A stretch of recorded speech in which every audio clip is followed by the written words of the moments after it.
And now, what? NRW, that's North Rhine-Westphalia in Germany, the first industrial region to become climate neutral in Europe, driving sustainable and innovative solutions. Digital transformation is really changing the game here. Also smart manufacturing. Robots are caring for many things, like Paul. Well, almost like Paul. NRW is also the best place in Europe for smart cities and new mobility. And for some of tomorrow's most promising pilots. We have the densest R&D network in Europe. Innovative companies and more than 100 research institutes make tomorrow's medical technology become reality today. Little Max, he's blind, but he can read books now. It's an e-book. Oh, of course. In NRW, you find top-notch startups with an innovative spirit and some of the best institutes for cybersecurity in Europe. And also, some of the most powerful supercomputers in the world. I call her Jules. Not forgetting our outstanding talent pool of high potentials from all around the world. And with outstanding quality time. Okay, back to work. All that makes NRW Europe's heartbeat. Join the beat.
And now, what? NRW, that's North Rhine-Westphalia in Germany, the first industrial region to become climate neutral in Europe, driving sustainable and innovative solutions. Digital transformation is really changing the game here. Also smart manufacturing. Robots are caring for many things, like Paul. Well, almost like Paul. NRW is also the best place in Europe for smart cities and new mobility. And for some of tomorrow's most promising pilots. We have the densest R&D network in Europe. Innovative companies and more than 100 research institutes make tomorrow's medical technology become reality today. Little Max, he's blind, but he can read books now. It's an e-book. Oh, of course. In NRW, you find top-notch startups with an innovative spirit and some of the best institutes for cybersecurity in Europe. And also, some of the most powerful supercomputers in the world. I call her Jules. Not forgetting our outstanding talent pool of high potentials from all around the world. And with outstanding quality time. Okay, back to work. All that makes NRW Europe's heartbeat. Join the beat.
And now, what? NRW, that's North Rhine-Westphalia in Germany, the first industrial region to become climate neutral in Europe, driving sustainable and innovative solutions. Digital transformation is really changing the game here. Also smart manufacturing. Robots are caring for many things, like Paul. Well, almost like Paul. NRW is also the best place in Europe for smart cities and new mobility. And for some of tomorrow's most promising pilots. We have the densest R&D network in Europe. Innovative companies and more than 100 research institutes make tomorrow's medical technology become reality today. Little Max, he's blind, but he can read books now. It's an ebook. Oh, of course. In NRW, you find top-notch startups with an innovative spirit and some of the best institutes for cybersecurity in Europe. And also, some of the most powerful supercomputers in the world. I call her Jules. Not forgetting our outstanding talent pool of high potentials from all around the world. And with outstanding quality time. Okay, back to work. All that makes NRW Europe's heartbeat. Join the beat.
And now, what? NRW, that's North Rhine-Westphalia in Germany, the first industrial region to become climate neutral in Europe, driving sustainable and innovative solutions. Digital transformation is really changing the game here. Also smart manufacturing. Robots are caring for many things, like Paul. Well, almost like Paul. NRW is also the best place in Europe for smart cities and new mobility. And for some of tomorrow's most promising pilots. We have the densest R&D network in Europe. Innovative companies and more than 100 research institutes make tomorrow's medical technology become reality today. Little Max, he's blind, but he can read books now. It's an ebook. Oh, of course. In NRW, you find top-notch startups with an innovative spirit and some of the best institutes for cybersecurity in Europe. And also, some of the most powerful supercomputers in the world. I call her Jules. Not forgetting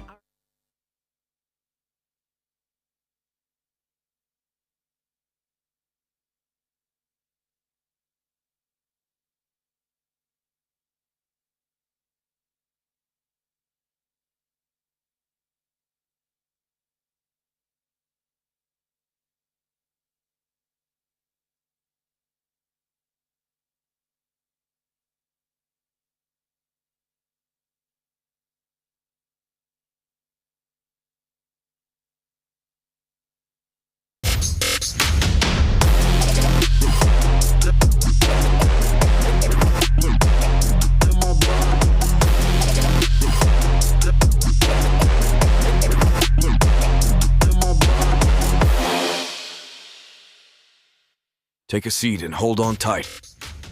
The grand final of the Start.up Germany Tour 2024 is just around the corner. We are now looking forward to the finalists and an exciting evening with intensive pitches. Experience innovations from all over the world live here in NRW today.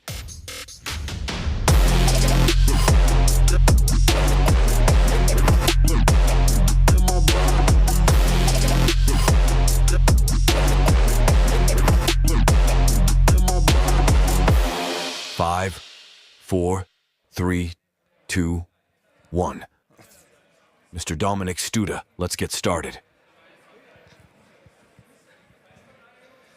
Yeah, let's get started with this year's the grand final of our Start.up Germany Tour. Please come and take your seat. I warmly welcome all of you here at the NRW Bank and hundreds of viewers in around 40 countries on their screens. It's great that all of you are part of it today. My name is Dominik Studa. I'm responsible for the field of innovation, industry, and international networks at the Chamber of Industry and Commerce in Dortmund. I'm one of the main organizers of the Start.up Germany Tour, and I will guide you through this event today. So, let's have a look at what all of you can be excited about today. First of all, of course, about our international startups. There are 16 startups from 16 different countries on this stage today. They are among the best and most innovative startups from their region and have prevailed in a worldwide competition to be here today. So at this point, I already want to congratulate all of the startups for this big success. I'm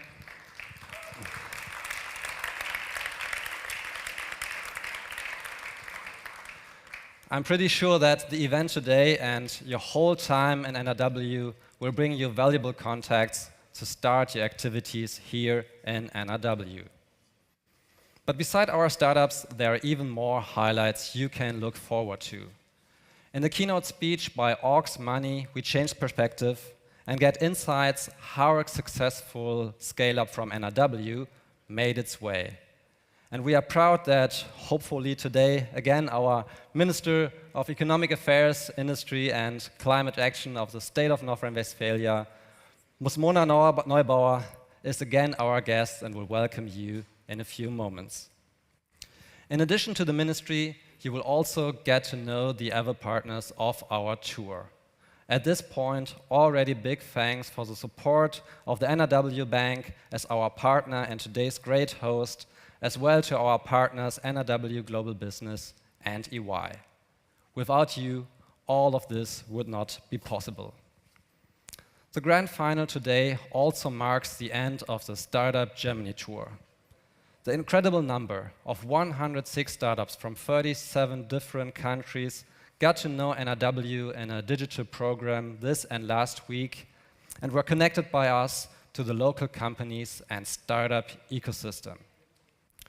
We are so proud to have broken the 500 mark with this year's tour, because since 2017, 538 startups from more than 50 countries have taken part in our tour. Accelerator participations, investments, settlements, and a lot of collaborations between the startups and our companies have resulted from this. To achieve such success, you need a great team with a lot of partners. This for sure includes the partners that I've already mentioned. But I also want to point out our German chambers abroad, together with the umbrella organization DIHK, who attracted the startups with their international networks. Yeah, and of course, we should not forget ourselves. At the Chambers of Industry and Commerce from NRW, we are the hosts and organizers of the whole event today and the whole Start.up Germany Tour, with a special commitment from the chambers from the rural area and Dusseldorf. Yeah, and now we would like to start here on stage with the representative of the chambers in North Rhine-Westphalia. I'm very pleased to welcome Dr. Ralf Mittelstädt, CEO of the Association of the Chambers of Industry and Commerce in NRW, IHK NRW, IHK NRW. Dr. Mittelstädt, the stage is yours.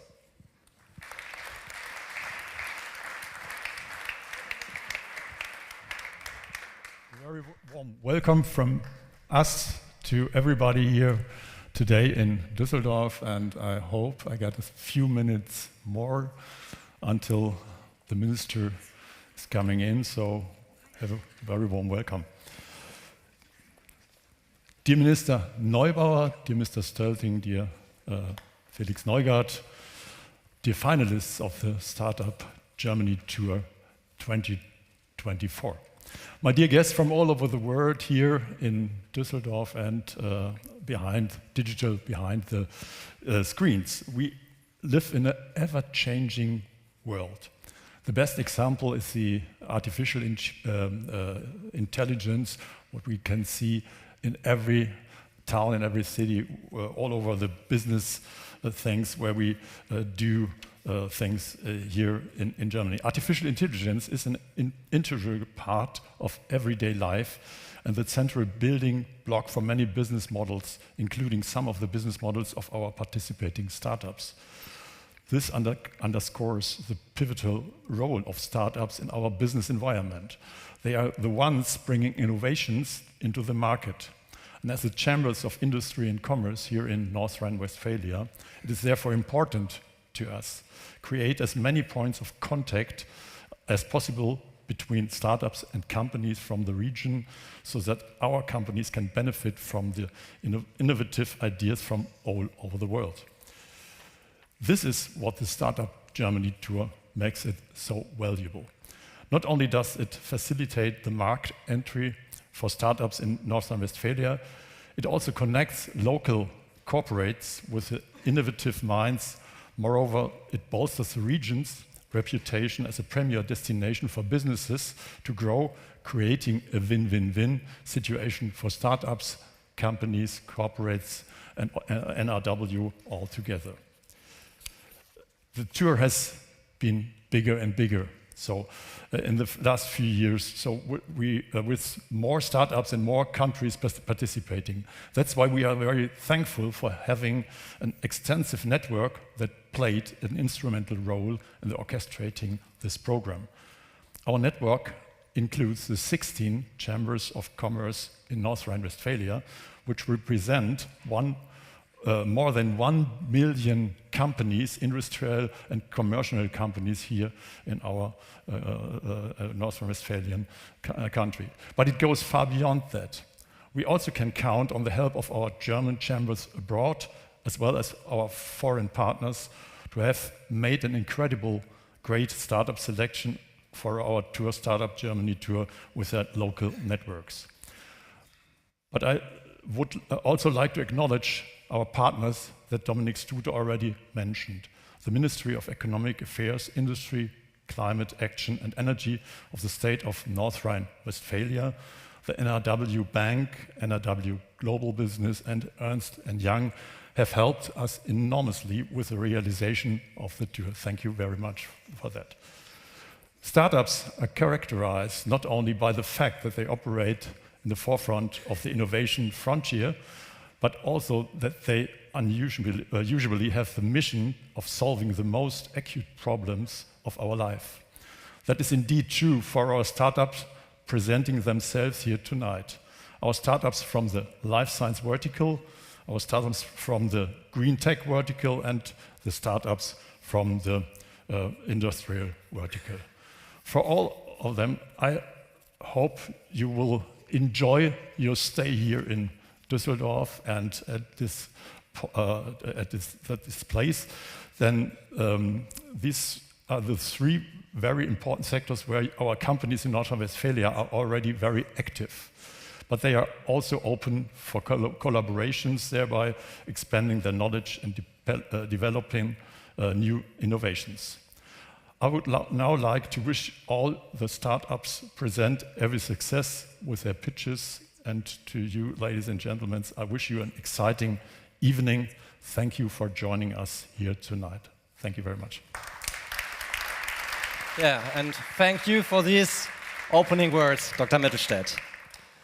Since 2021, the Ministry of Economic Affairs, Industry, Climate Action and Energy of the state of North Rhine-Westphalia has been a great supporter of our tour. And so it's almost a tradition that the minister is here to welcome our guests. Yeah, and we are very happy that this year is no exception. So I'm very happy to welcome here on the stage Ms. Mona Neubauer. Big thanks to you and your whole team for the great support in the last years. And yeah, we're looking forward to your words. The stage is yours.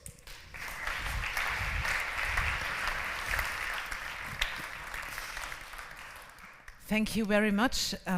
It's amazing to see you all here in the NRW Bank.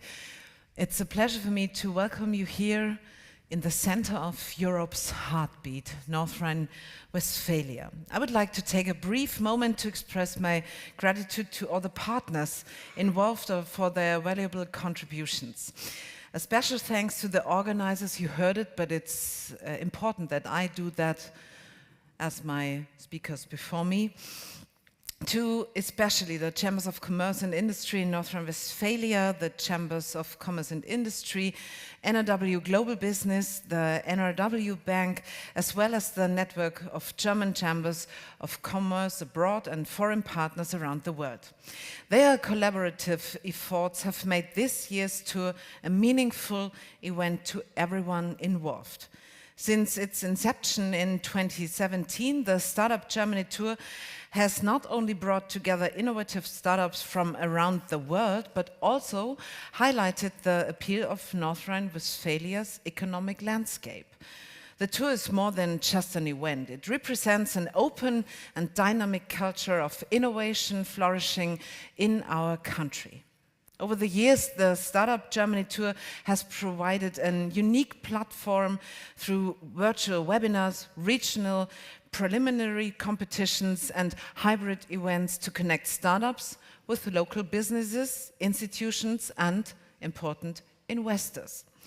This connectivity is crucial, especially in times like these that require courage and international collaboration.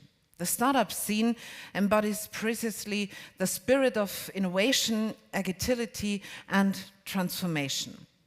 As a state government, we have set an ambitious goal of becoming the first climate-neutral industrial region in Europe.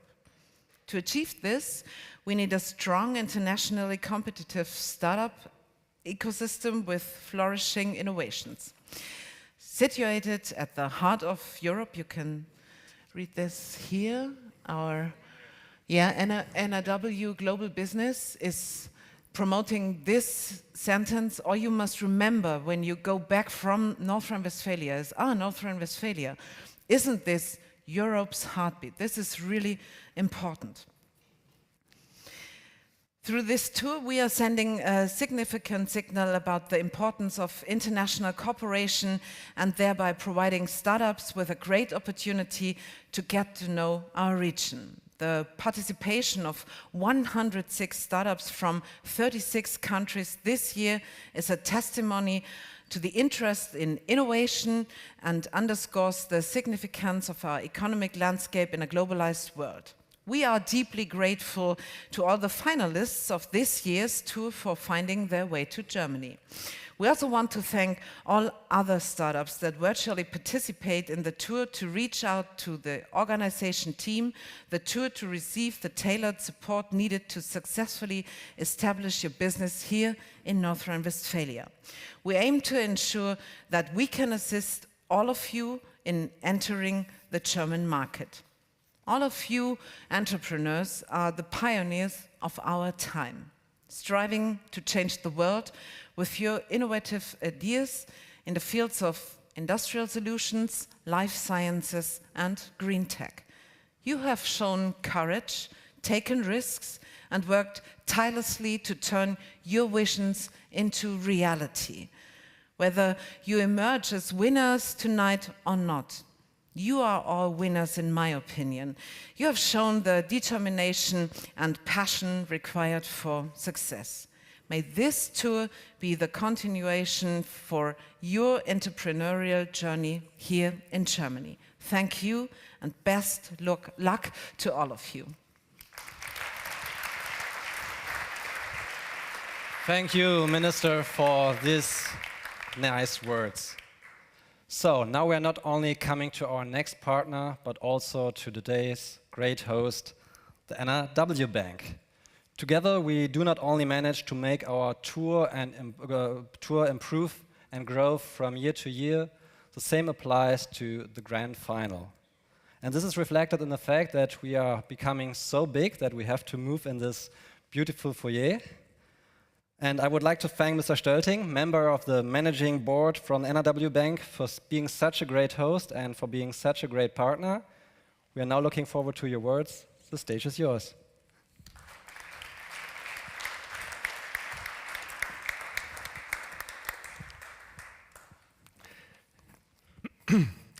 Yeah, dear Mr.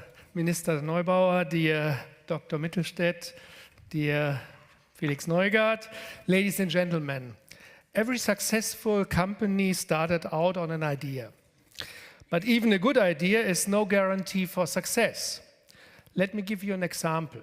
The invention of the movie camera was a very good business idea. Nearly everybody occasionally goes to a movie or streams their favorite series these days. It is a business that is worth billions. However, the inventors of the movie camera, the Lumière brothers, and their father, the founder of the Lumière company, denied the technology any further prospect of success. Quote, "This invention is unsellable. It may exploit as a scientific curiosity for some time, but apart from that, it has no commercial future." In the end, the brothers sold the patent to the Pathé company, which went on to make a fortune in the movie business. This example shows that you not only need a good idea, but also founders who believe in their idea and put it into practice. You, dear finalists, have all that. And that is exactly why you are here today at the grand final of the Start.up Germany tour. Welcome to NRW Bank, the promotional bank of North Rhine-Westphalia. Ladies and gentlemen, I would be very happy if your business ideas were to unfold as much commercial potential as the invention of the Lumière brothers. And let me be honest, we would love to keep you and your ideas right here with us. Investing in a unicorn or building one, these are usually the big dreams of a startup and their financing partners such as NRW Bank. In this role, we ensure that every good business idea in North Rhine-Westphalia receives the right funding. And we have a lot to offer. On the one hand, we offer debt capital in the form of low-interest promotional loans. On the other hand, we provide equity capital for every startup phase. This applies in particular to innovative startups like yours, which NRW Bank supports, for instance, with the NR Venture Fund. The figures show that our promotional support is effective. Last year alone, we granted more than 924 million euros to fund startups and innovations.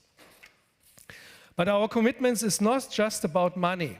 NRW Bank's financing experts use their knowledge and their networks to ensure that startups in North Rhine-Westphalia have the best chance of success. And especially this is important for the networking session at the end, because all our experts are here and are ready to connect with you. Together with the Economics Ministry, the Chambers of Industry and Commerce, and many other players, we make North Rhine-Westphalia the #1 state for startups and innovation. Over the past few days and over the next few days, you have had and will have time to explore the startup scene and our startup ecosystems on your own. Maybe you have already been able to put down your first roots and to connect with players from the local economy and other experts and gain your own impression of the strength of North Rhine-Westphalia.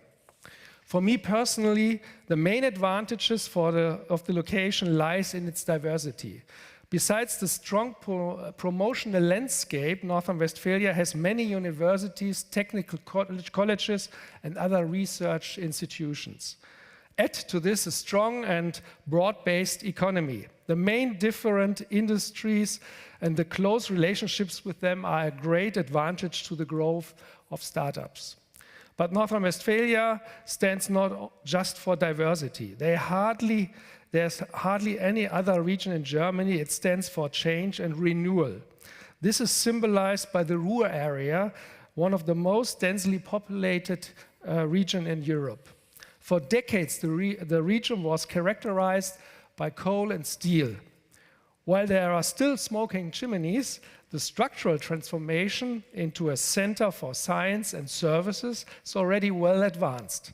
Change is very much evident not only in the Ruhr area, but all throughout North Rhine-Westphalia. It's driven by the transformation towards a digital and sustainable economy. But it's a huge effort for society. That's exactly why it's so good that you are here today, because you and your ideas will ensure that progress is achieved in the various transformational issues. Ladies and gentlemen, setting up a business in North Rhine-Westphalia is a win-win situation. You will find fertile ground on which your ideas will flourish. And we need your innovation power, for example, to reduce the use of resources and energy in the economy to make it more efficient. Sustainability is not only an increasingly important economic success factor, not just here, but also globally. It is also a central guiding principle and a key criterion of NRW's decision on business policy. Quite fittingly, I will later have the honor to present our special prize for the most sustainable business idea to one of the startup teams. But now I'm looking forward to an exciting and entertaining evening with you and your startups. I'm keeping my fingers crossed to all of you in this final. And when you use your smartphone to share a reel of the award ceremony on social media, maybe for a moment you think of the Lumiere brothers and the business they missed out on. Thank you very much. Thank you. Thanks, Mr. Stölting. You can stay on the stage because we now have to interrupt for a short moment because we need a photo with the minister and she has to leave in a few moments. So please, all the startups come to the stage now. Just 1 minute. Sorry for that. Sorry for our digital viewers as well. Felix. Please. Yeah, all of our. Ms. Neubauer. Alle.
Okay, thank you very much.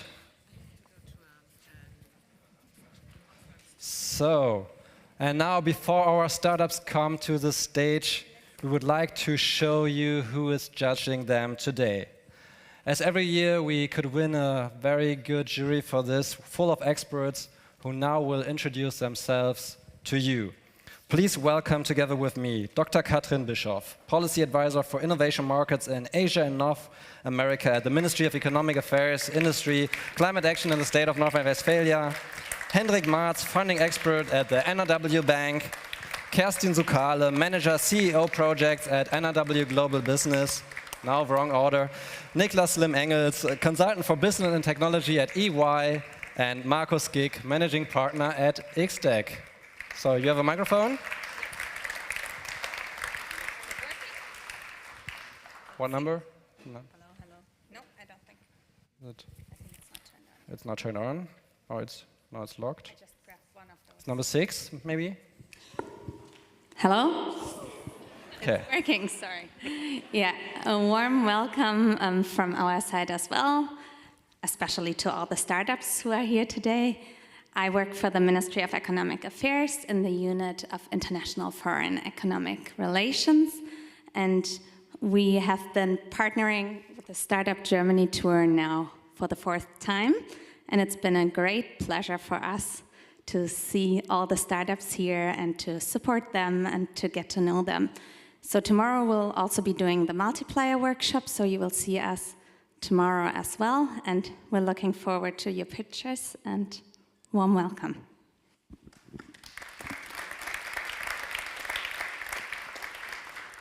Hello everyone from my side. My name is Hendrik. I'm one of the public funding experts that Mr. Stölting was just talking about. I'm here to guide you guys, especially the ones who are looking forward stepping into the North Rhine-Westphalian market on the sometimes difficult way to find the right financing and public financing options. I'm really looking forward spending the next days with you. I will be there on Thursday as well. And I'm really much looking forward to see your pitches now. Yeah, very warm welcome from my side as well. I'm Kerstin Sokale. I'm working at NRW Global Business, the North Rhine-Westphalian Trade and Investment Promotion Agency. I'm the manager of the CEO projects, but next to that also involved in our startup unit, with which we have developed a grant, the so-called Startup Welcome Package, that will be launched during this year. I'm also involved in the multipliers workshop tomorrow, so I'm very happy to listen to your pitches today, wish you good luck, and look forward to meeting you.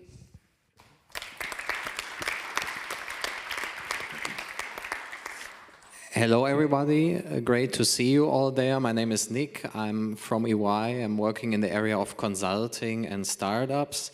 A few years ago I was in the same position like you, startups, sitting somewhere, pitching in front of a few guys.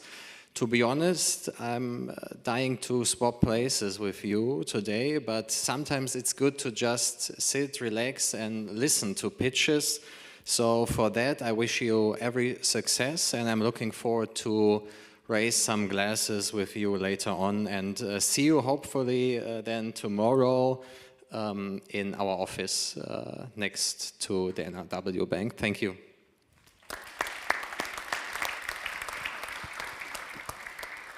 A warm welcome also from my side. My name is Markus Gick and I'm the managing partner of XTech. We are an accelerator and venture capital fund from Cologne, and we are mainly educating B2B tech startups in sustainability, big data, AI, and process automation, and we're also investing in them. We also have some international startups, and I had the pleasure to be several times in the jury in the International Startup Tour, and it's getting better every year. So I'm really hyped to see you performing now and wish you best of luck. Yeah, great jury. Many thanks to all of you. I wish you a wise choice in the selection process.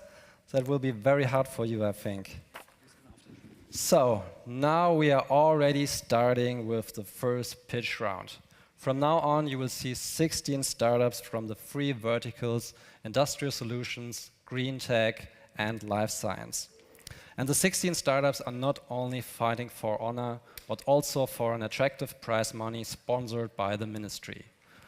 2,500 euros for the 3rd place, 5,000 euros for the 2nd place, and 7,500 euros for the 1st place. And the NRW Bank will sponsor an additional prize money of 3,000 euro for the most sustainable business model. Each startup has 3 minutes time to present itself, and after that our jury has 3 more minutes for the Q&A. Yeah, and we are starting now with the industrial solution startups, and our first startup today comes a long way from Mongolia. I welcome here on stage, now it's hard, Ongurel Mungbat, co-founder of Irifeld. You're the first one. I wish you a lot of luck. Thank you. So the screen is not on. What about this screen? No, this screen here on stage, there's another screen where they can see their presentation.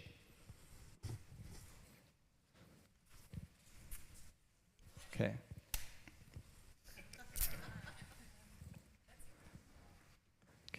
Yeah, now clear. Okay, I'm gonna wait for that to go. So, you're the first one. You have. Okay. Yeah, 3 minutes from now on. All right. Hi, everyone. My name is Ayuka. I'm the co-founder of AIRI, where we make air filters from sheep wool in one of the most polluted capitals in the world, Ulaanbaatar, Mongolia. So please raise your hand for me if you've worn a mask during COVID. Right, everybody. We did the responsible thing of protecting ourselves and our loved ones. But what if I told you there was an even more responsible thing that we could have done? Is it changing? Can't really see. Okay. All right, so the filters and the masks that we use that provide us clean air are usually made of synthetic materials which create non-recyclable waste and furthermore microplastics problems and greenhouse gas emissions. So the filtration industry right now is on a mission to reduce their carbon footprint, starting with alternative raw material solutions. And this is exactly where AIRI comes in with a 100% biodegradable wool filter solution. It is confirmed by the Korean conformity laboratories. And firstly, why wool? It's a biodegradable solution, but also it's a regenerative raw material.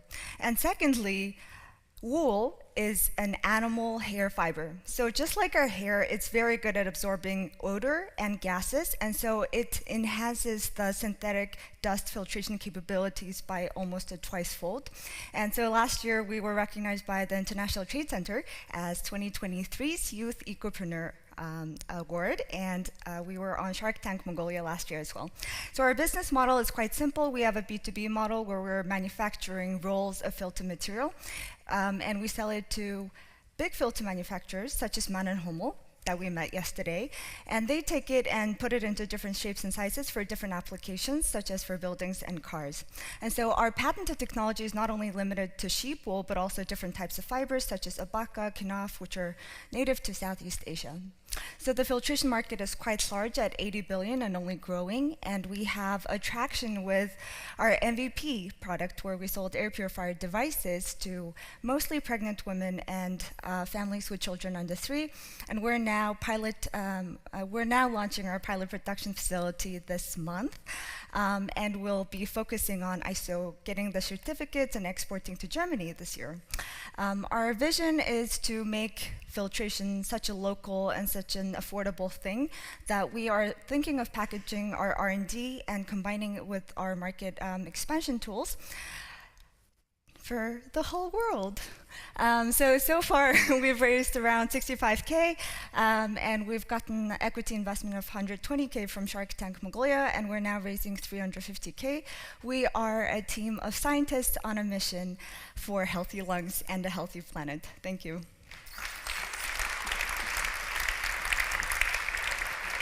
Yeah, great first pitch. It's always hard to be the first one, and sorry for the technical problems, but you did a great job. So now, we do not know how long the 3 minutes will be because the jury has now 3 minutes. Please go ahead. We try to solve the technical problems with the timer.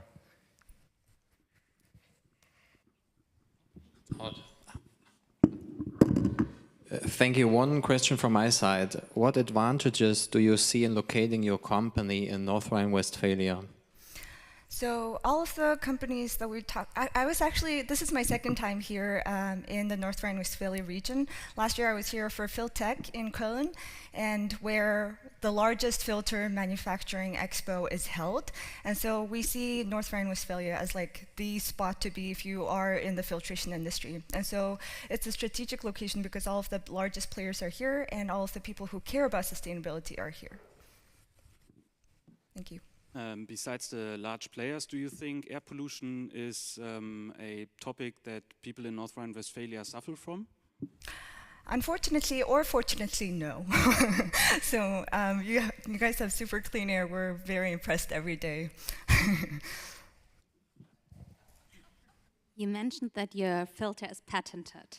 Yes. Can you elaborate on how the patent worked and how your production process is different compared to other filters? Sure. Yeah. So far, we have 5 intellectual properties and 1 patent pending, all of them in Mongolia. So if we come to Germany, we would have to get an IP in Germany as well. And so far in the biodegradable filtration industry, there's only 1 other player who does wool filters, and they have a woven technology, while we have like a non-woven, like a completely different technology. And so it's the only viable, feasible product at the moment that meets quality standards, let's say. First, thank you very much for the great pitch and your energy. What about the price point concerning or regarding like other filtration methods? Sure. It's quite cost competitive, but if we compare it to, for instance, filters sold on Alibaba, for instance, we're nowhere near. But if we compare it to like the large multinationals, we're 5 times cheaper. So for us, we're in Mongolia. So because Mongolia doesn't export to Germany, not that much, airfare is actually quite cheap. So we're able to provide it through export through air, which gives us a huge advantage in terms of lead time and price. Are we not running out of time? I asked myself, since wool and the other fibers that you're using are natural materials, how can you guarantee a certain standard? Sure. So the Swiss Development Corporation and the GITS implemented projects in Mongolia over the last 10 years to make wool traceable, which means that we can generate a QR code that if you scan it, then you can see exactly where the sheep wool came from which area in Mongolia, which herder, for instance, and if they had a sustainable practice. Okay, I got the info that even without a timer, the time is out, so thank you very much. Thank you, everyone. Yeah. So, and our next startup for today comes from Georgia. Big applause for Vamek. Now it's even more hard. For Vamek, founder and CEO of the startup 11 Technologies. Hi, everyone. Let's do it. So this, ladies and gentlemen, that is an electric vehicle, okay? And instead of a gas tank, every electric vehicle has this huge lithium battery inside it. And these lithium batteries are spontaneously flammable, which basically means that every electric vehicle on the road today is a potential bomb that can go off at any moment. And despite there are technologies there to prevent that from happening, it still happens. And when it does, there is nothing there to protect you. So we are seeing thousands of fires and millions of recalls and billions in damage every year. And we're talking about $160 billion of absolutely untapped market opportunity for the next 10 years at least. So what we do at Alven is we take these lithium batteries and we put them in a box. And this box is made with our patent-pending fireproof composite technology. And the way it works is we do not prevent fires, but the way it works is that when the fire actually happens, the box will completely contain the fire, heat and explosion as well. So you and your family and your car and your house will be completely safe, okay? And the point is, it's just us who can do it at this point, because our material is so special. And what's so special about it is that it's the only flexible, cost-effective, and weight-effective material that can completely contain large EV battery fires. And that technology itself makes the whole box product technically feasible and possible. So we are already doing this with small EV companies from Estonia, and our samples are currently being tested by Tesla, by Lucid, Rivian, Volvo. From the EV side, we have huge interest from battery companies, military, construction companies, and aerospace companies, and we're actually already selling to aerospace company LTA, which is a new project by Google's Sergey Brin. And we are the team of crazy scientists and engineers who teamed up with super experienced business people to bring this amazing technology to market and actually to ensure the safety or the fire safety of the electric future of humanity. And if you want to join us in this amazing journey, then just feel free to talk with us. We are actually raising $2 million with a $20 million post-money valuation in the seed round, and we'll be happy to talk. Thank you. Yeah, great pitch. Thank you. Oh, we have a timer. Perfect. Yeah. Okay, 3 minutes now. New timer for 3 minutes for the jury, please. Thank you very much for the impressive pitch. Your solution sounds almost too good to be true. One question. Right here. Wow, that was just what I was asking for.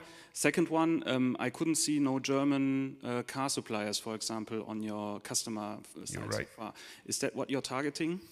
Well, we are. We are talking with BMW. No connection with Mercedes yet. But there should be a logo there, and it's not. My mistake. But yeah, obviously, the reason I'm here is because you guys are so famous with cars, right? So, well, yeah. So, yeah, what we're looking for is, yeah, money, but mostly right now we need connections with these big companies so we can start talking with the business development. Next one. One question, to what extent would you recruit and develop local talent and specialists in North Rhine-Westphalia? Not yet. This is my first time here. With the whole company, 7-people company, we're like extremely lean, but if there's a possibility, yeah, why not? But just not yet. Can you elaborate a bit more on your team and the background of the team members? Yes, I can. Well, the founding team is 4 absolutely technical people. I'm a self-declared engineer, ex-medical doctor, actually. So my whole thing is saving lives, and that's what I do with this technology now, actually prevention of damage of life. We have a material engineer and scientist. We have a super engineer who does everything, who is George, the second CTO guy, including electrical, mechanical, aerospace engineering. And Bella is the material person who actually builds these things and makes products out of the material that we invented. Farid is the first business guy that we teamed up with 3 exits under his belt, and he's doing the business development for us, and we have very important advisors from a scientific perspective, from UC Berkeley, for example, as well as the business perspective. And because we're doing mostly licensing business, we have Ken Talo, who's been at Intel for more than 13 years as a director of licensing, so he's helping a lot in that as well. I was wondering, I saw your patent is pending since 2022. Yes. Why is that? Well, the way the patent laws work is that when you do a PCT, so we applied from the US, so and it takes always 30 months. Doesn't matter how fast the decisions are made, because that's the way the deadlines in other countries work. So the research has to be done in every country. So they always give you an answer after 30 months. Every country patent office has the deadline to find something against you in those 30 months. So we actually will get a final answer. Time's up. Okay. From US and PCT at the end Big applause for Warmbeck from Alvin Technologies.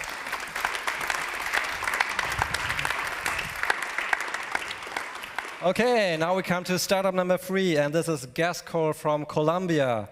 I welcome you on stage, Neyla Avila, CEO of Gascol.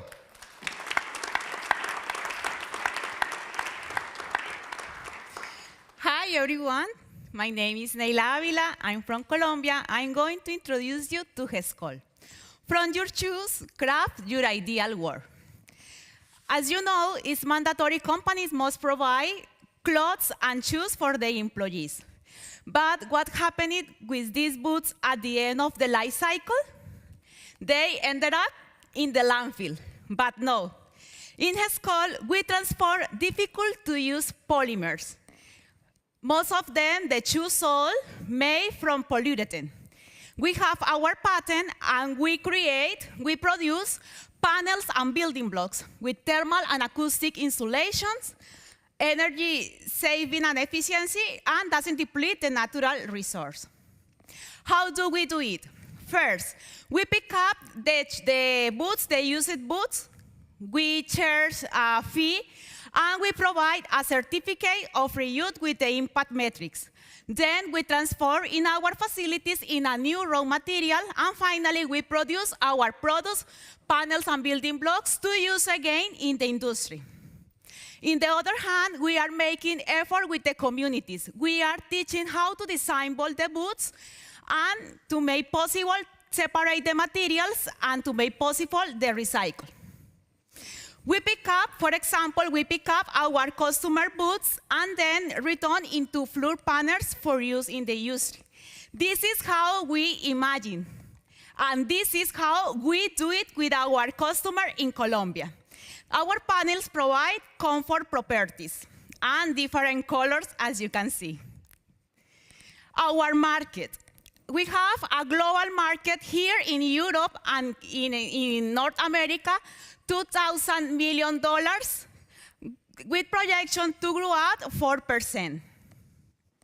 Of course, we know our competitor, but our difference is that we can to produce from recycled materials and personalized with branding and smell it and color. Our achievement, our most important achievement, we are selected in the batch number 3 of Circular Valley. We were here in Wuppertal, and thanks for this, we made an important networking here in Germany. For example, Nipex, who is our official sponsor. Our team, Juan Guillermo Rios and myself. Juan with experience in the shoes industry and myself with experience in circular economy strategies. We have processed already almost 9 tons of waste process, 46 tons of carbon dioxide not emitted, and sales for $15,000 in the last year. Join us to be the next Gigacorn. We are searching capital raising, find a partner here in Wuppertal, in North Westphalia, to develop our business model. If we recycle your shoes, they are warmers and they cost. Thank you so much. Time's up, yeah. Great presentation, great energy, thank you. Thank you. So 3 more minutes for our jury. You mentioned that you've already talked to Knipex, Remondis, and other German companies. What would be your plan? Would you also get the waste here in Germany, produce the products, or would you do it via Colombia? Thanks for the question. When we were here in Germany, we identified that there aren't a manufacturer of the boots. It's one of the challenges that we identified. Because, for example, in Colombia, there are manufacturers of boots, and we collect the post-consumer and post-industrial waste. But in this case, I think I need to understand better this point, because in this case, I can transfer only the post-consumer waste. It's one of the challenges we have. Thank you.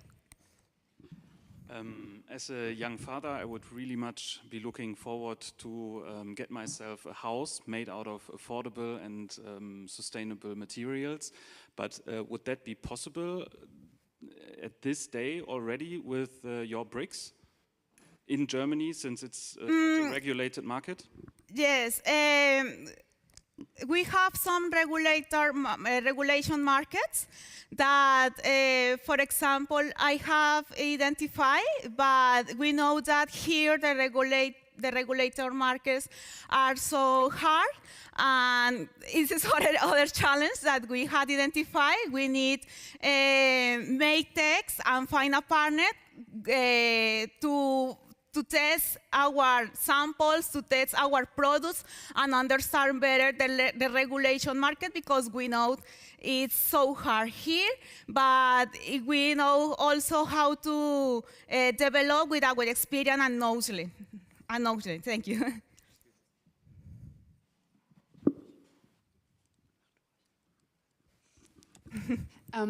Your process seems to be quite energy intense. Could you elaborate a bit on how it exactly works? Yes, in this moment, we are processed with the traditional energy. We have our machinery use the traditional energy, but we will making effort to make the transition with other sustainable energy. But yes, in this moment, we are operate with the traditional energy with our machinery. One question, in how far is your business transferable beyond construction? Short answer. Short answer because you have just... Okay, how far? What do you mean, sorry? Sorry for confusing you, but... Thank you.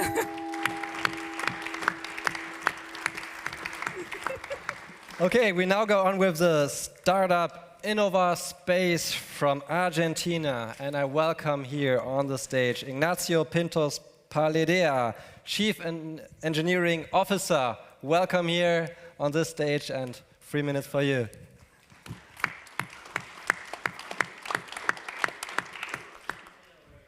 My name is Ignacio. Hello, everyone. My name is Ignacio Pintos. I'm currently Chief of Engineering of Innova Space. I invite you to know our startup that they will democratize the access to IoT communications.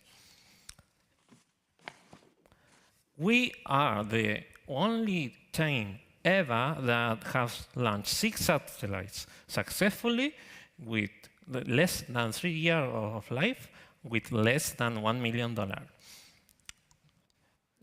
And with these solutions that we are working with, we intend to cover the lack of communication in around 80% of the surface of the Earth. The affected industries like agriculture, maritime, defense, and oil and gas verticals are important. In our vision, Innova Space are in line with United Nations goals and will give important information for every stakeholder that have remote problems. How we will do that?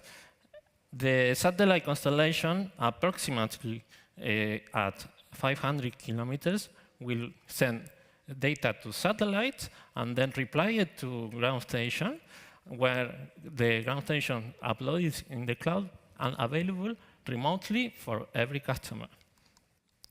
This is our B2B2C model that we're working with small partners. And they also have a B2B model for big companies, for oil and gas, for agriculture, and also for irrigation. The expected market opportunity have around $6 billion of revenue by 2030. Our differentiation is our technology. Currently, we have built all the satellites in-house with our own R&D. We have capability with IoT, and with all the satellites weighs less than 1 kilo. Our passion, it moves us to do that, and this team is the best ever built in this aspect for in Latin American startup. This is our roadmap. We have been accelerated by Neutron, win several contests and be finalists, and have several grants from government. Our growth plan intends to seek $2 million, and we have strong connections with Krefeld. We have to sign a MO with LAMP Space, and also a joint venture. Thank you. Thank you. Time's up. I have 3 more minutes for our jury now. Thank you very much for the impressive pitch. I'm happy to see you're already connected to the NRW market. Give me a little idea about who your North Rhine-Westphalian customer would be. Since I guess such a satellite is super expensive, who would be your customer here in North Rhine-Westphalia? Well, first of all, our satellites are not expensive. We have a development phase with a satellite cost around less than $50,000. So we are not in this aspect with high cost. And for North Rhine-Westphalia, the market maybe is not important because they are not remote regions, they are well connected. But in emerging markets and lands that don't have infrastructure in another economies, it's important to have remote access. And nowadays, they have a solution that costs much higher. As a follow-up question on that, you briefly mentioned that you're planning to generate $6 million in revenue. Was that correct? The slide was really quick. Can you elaborate how you want to move to the revenue generating in this stage? slide? Yes. Well, we'll do this beginning the commercialization phase. Nowadays, we don't have a license to start this commercialization, and now this is because we are seeking a funding round of $2 million to start this revenue. We have pre-sales agreements with several partners that are present in Latin America, and also we are working with oil and mining gas that is in Argentina, and we are working with Brazil and so on. How long do your satellites last? And compared also to the competition, especially when you look in Germany, we have regions where there's not very good internet connection, for example, even now. So maybe we can use this. It would be a cheap alternative. But maybe you could elaborate a little on like how long can they stay afloat and how often do you have to do maintenance and stuff like that?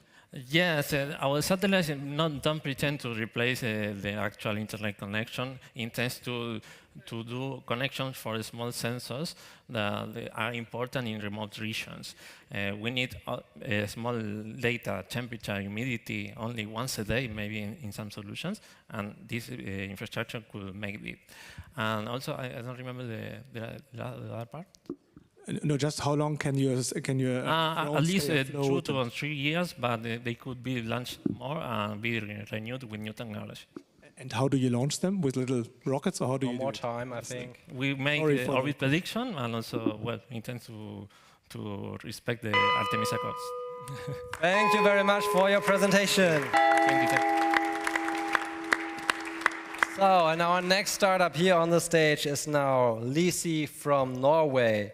Please welcome together with me their CFO, Christian Kafli Sørgaard. Hopefully that was right.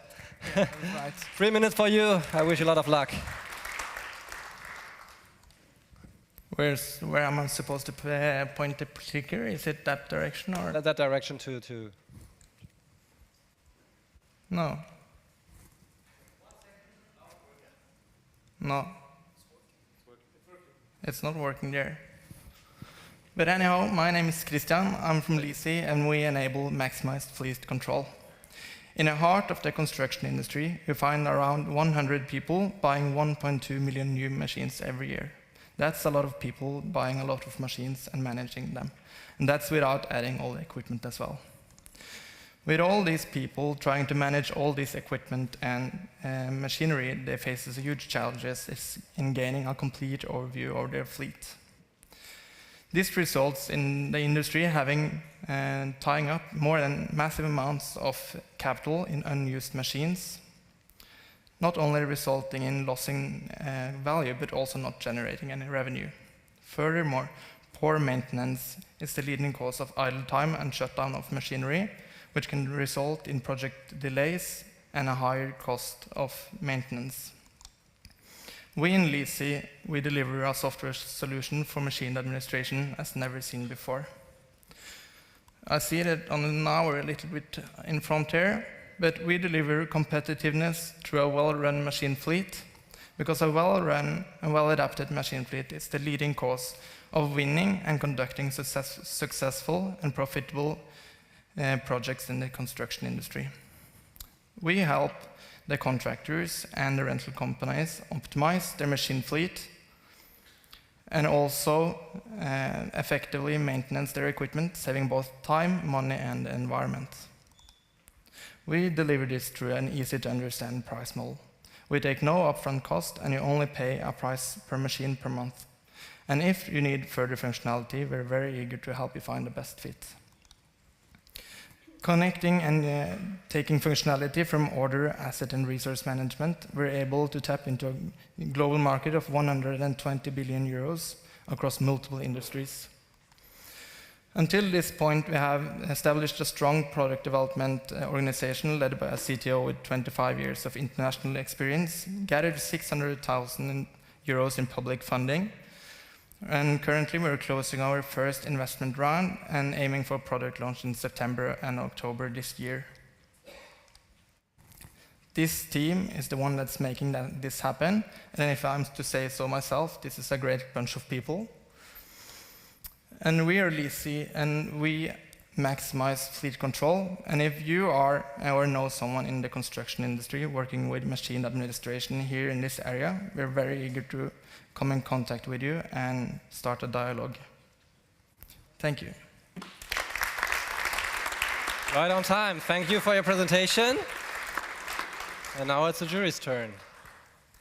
What next steps does Lisi plan to take to further expand its market presence, for example, in North Rhine-Westphalia? Currently, we haven't had our product launch, but we have customers in Norway, such as Skanska. That was our first customer we signed right before Christmas, and we have a huge project with them with different entities in Norway. They also have presence in the other Nordic countries, such as Sweden and Denmark, and taking part in such enterprise companies is one of the first steps in expanding to those countries. But we see Germany and this area as one area to naturally expand to after we have finished our product and starting our sales processes. You mentioned that your products are also beneficial for the environment. In which way? Machinery stands for one of the driving causes or it drives a lot of environmental issues. 30% of machinery in Norway stands still without being used on projects at every time. So 30% of the machinery is not been used. And also we see that moving the maintenance of the machine from reactive to predictive is beneficial for expanding the lifetime of the machines. So you can use the machine in a longer way. Efficiency gains. Yeah, efficiency. You've briefly shown a slide on your team, but could you elaborate a bit more on the expertise that your team members have?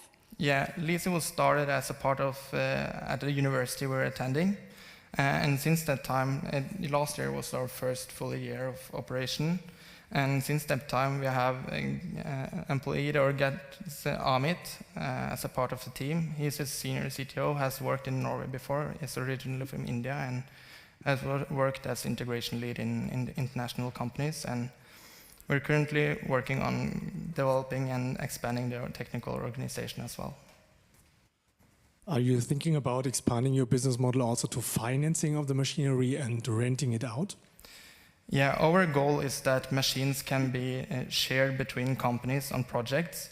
You have many companies is collaborating on the same construction projects, and our goal is to make a standard that makes all companies on projects put all their machinery into one pool and use them to fulfill the projects together. I'm not sure if that was the answer to your question, but... Those are perfect. But did you also think about financing, or do you about like financing machinery and doing with partners, for example? Yeah, in our solution, we take in data from the field, and we also combine it with telemetrics and also put it together with ERP and accounting systems. So we create a total image of how the machines is used in the construction firms. Right. Time's up. Thank you very much.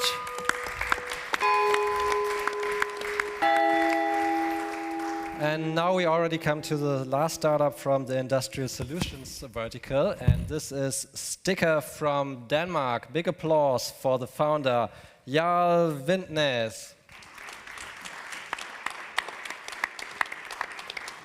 Hi everyone, my name is Jarl. I'm the founder of Start.up, Danish startup. We're here to talk about the construction industry. We as a company make circular building interiors for large-scale building owners and operators. The core problem is the construction industry is one of the largest climate emitters. Also, we contribute around 30% of all landfill waste globally. This is something we need to fix. If we look at what happens inside the buildings alone, we throw out more than 10 million tons of furniture waste in the EU every year. This sucks. We need to fix it. Also, around 91% of all the stuff we take out, we burn or bring to landfill. This we also need to fix. So we decided to take one of the most polluting components, the kitchens, that we continually throw out all the time, weirdly enough, and design a fully circular model of a kitchen and bring it to market. So our products are built around the built-to-rent market, large owners and operators that rent out apartments. These are the guys we specifically target our product for. Our stuff is really durable. Also, it's fully digitally managed, so we keep track of all the parts everywhere. Also, everything is fully circular. So when you're tired of your kitchen, you just scan new colors. We can take all the material back without generating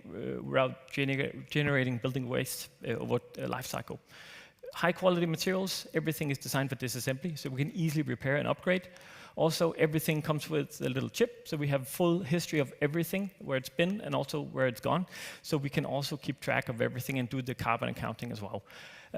I love material reuse, but something that's even better is part reuse. Just refinishing a part, it's much more energy efficient. Our core product looks like this, a really digital carpenter's kitchen is what we call it.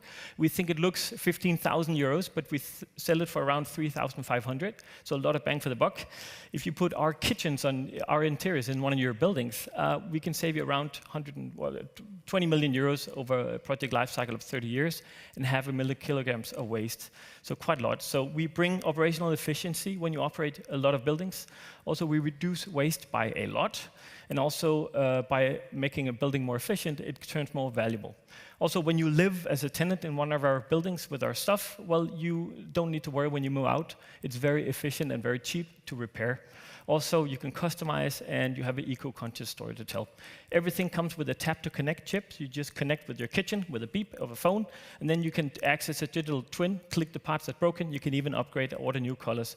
Everything is taken into account and then quite digital. Also, everything comes with a digital web shop. You can then also upgrade the products over life cycle, meaning different tenants can start customizing furniture.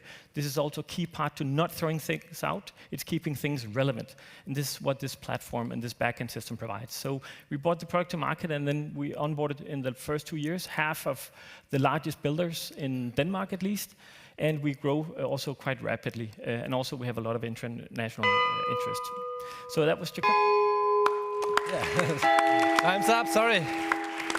Great presentation. So, please. Who are your competitors and what's your advantage? We try only to sell products once. And as far as I know, the rest of the industry constantly want to try to sell you new stuff and never talk to you again. So we are in the business of building a relationship with the clients and continually solve problems. So it's kind of a departure of this usual way of doing business. So we don't have any direct competitors at the moment. Great to see innovative furniture ideas from Denmark, since you guys have a long tradition in building furniture, high-quality furniture. You might know that in North Rhine-Westphalia, especially in the eastern part of North Rhine-Westphalia, we have a long tradition in building furniture, especially kitchens as well. Could you think of collaborating with such German companies, or do you see them as competitors? Yeah, definitely. We actually built the whole concept around moving the recipe instead of moving the cake.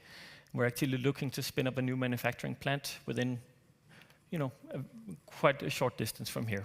But maybe as a follow-up on this one, because you said you're looking at manufacturing sites and partners in southern Germany, so you're also interested in the region over here.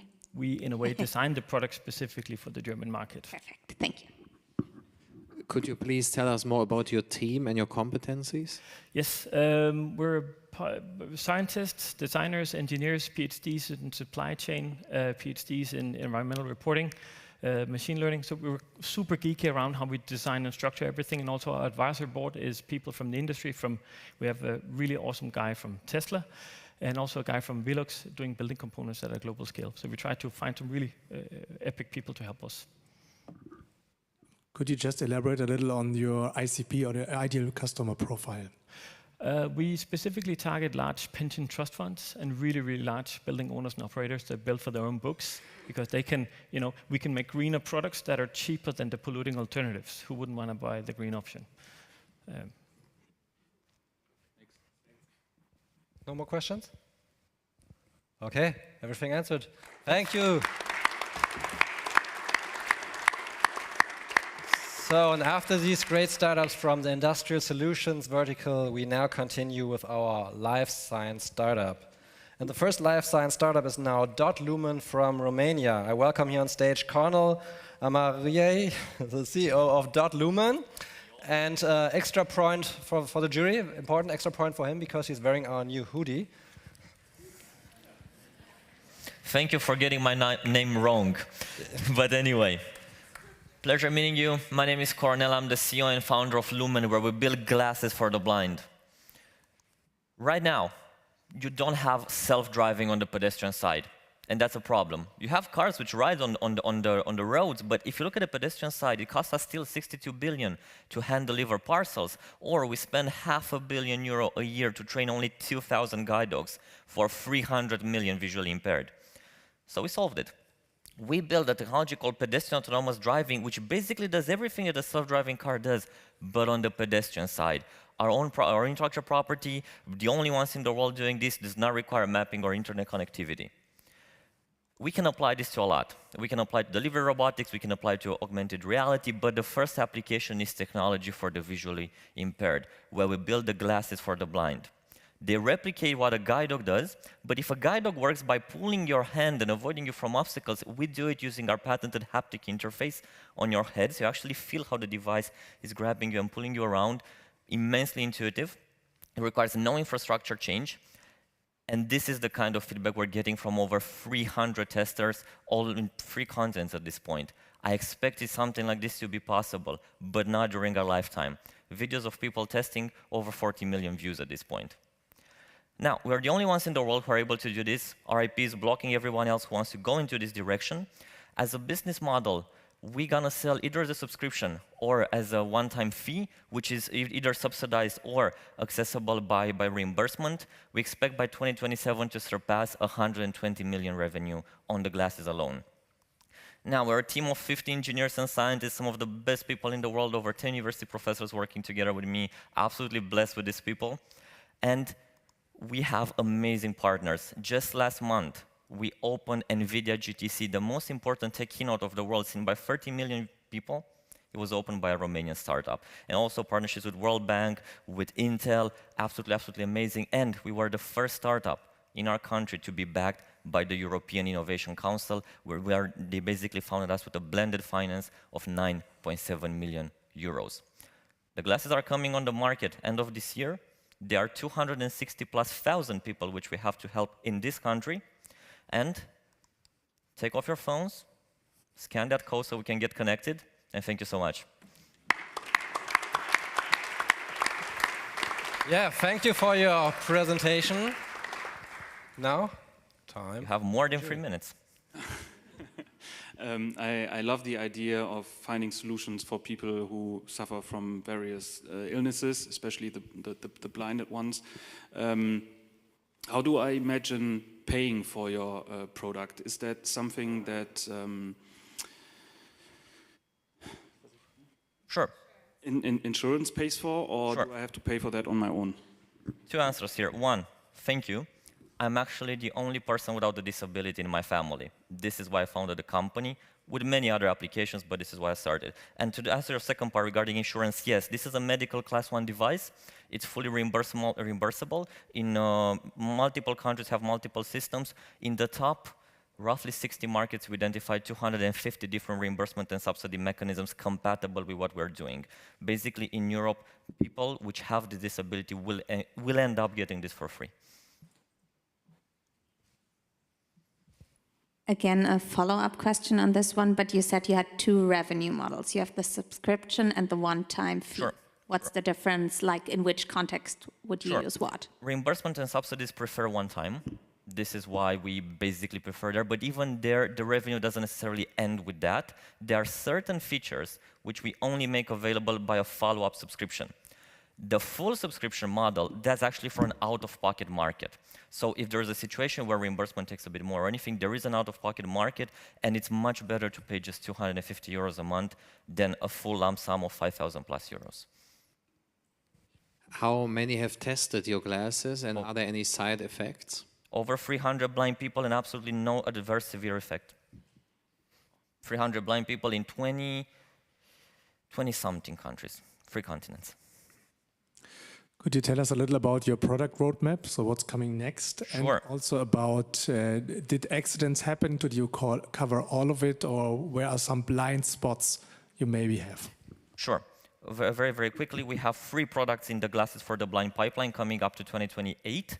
Each one cheaper, so the follow-on will be actually the world product, the product which can go worldwide per price and everything.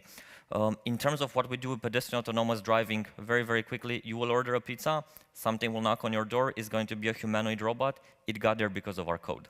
We are the only ones in the world at this point who know how to do it. In terms, your second part was? About if you have some blind spots in your product development, like, for example, with the glasses where it's not working out. Oh, sure. So we have multiple, we are coming from the automotive field. I have worked in autonomous driving. We come with that mentality and we come with medical device regulations. So we have built this multiple redundant failure systems. So what happens? If there's any kind of situation in which the glasses cannot perfectly understand what is happening, it will immediately stop the user. That's the safest thing which we can do. Okay, time's up. Thank you very much.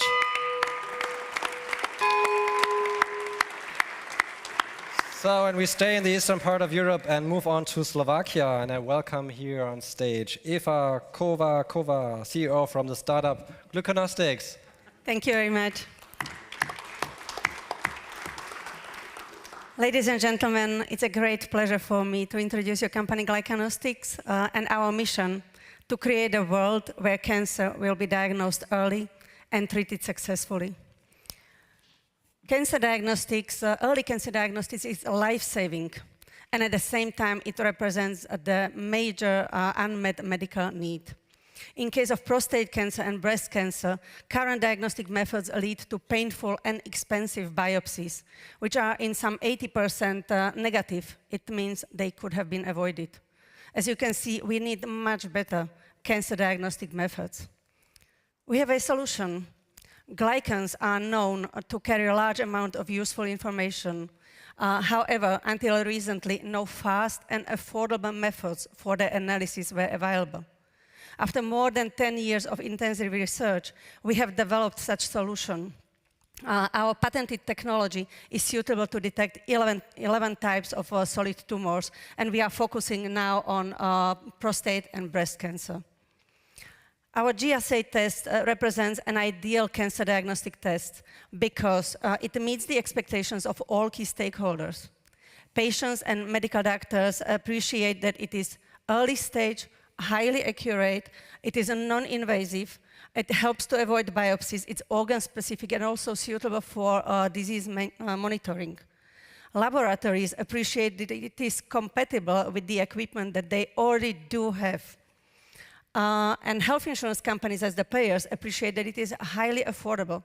It is suitable for massive screening, and it avoids expensive biopsies. Pharmaceutical companies, as our potential licensing partners, appreciate that we have layered IP protection, and we are outperforming all our competitors. When we calculated our market potential, it's 2.7 billion euros for prostate cancer test and 6.8 billion euros for breast cancer test. Our strategy is to out-license our tests to a multinational pharmaceutical or diagnostic company. We are talking to several of them, and they are interested. However, they would like to see the product on the market. So we have already launched our prostate cancer test in Slovakia, and we are planning to launch prostate cancer test in Germany end of this year, beginning of next year, to be followed by breast cancer test. Once we will out-license our tests to pharma company, we are planning to use this money to develop the test for additional 9 cancer types. We expect that we will be later acquired by a big pharma company. Who are we? Jan spent a couple of years at Oxford University, and when he returned back, he developed the technology at the Slovak Academy of Sciences.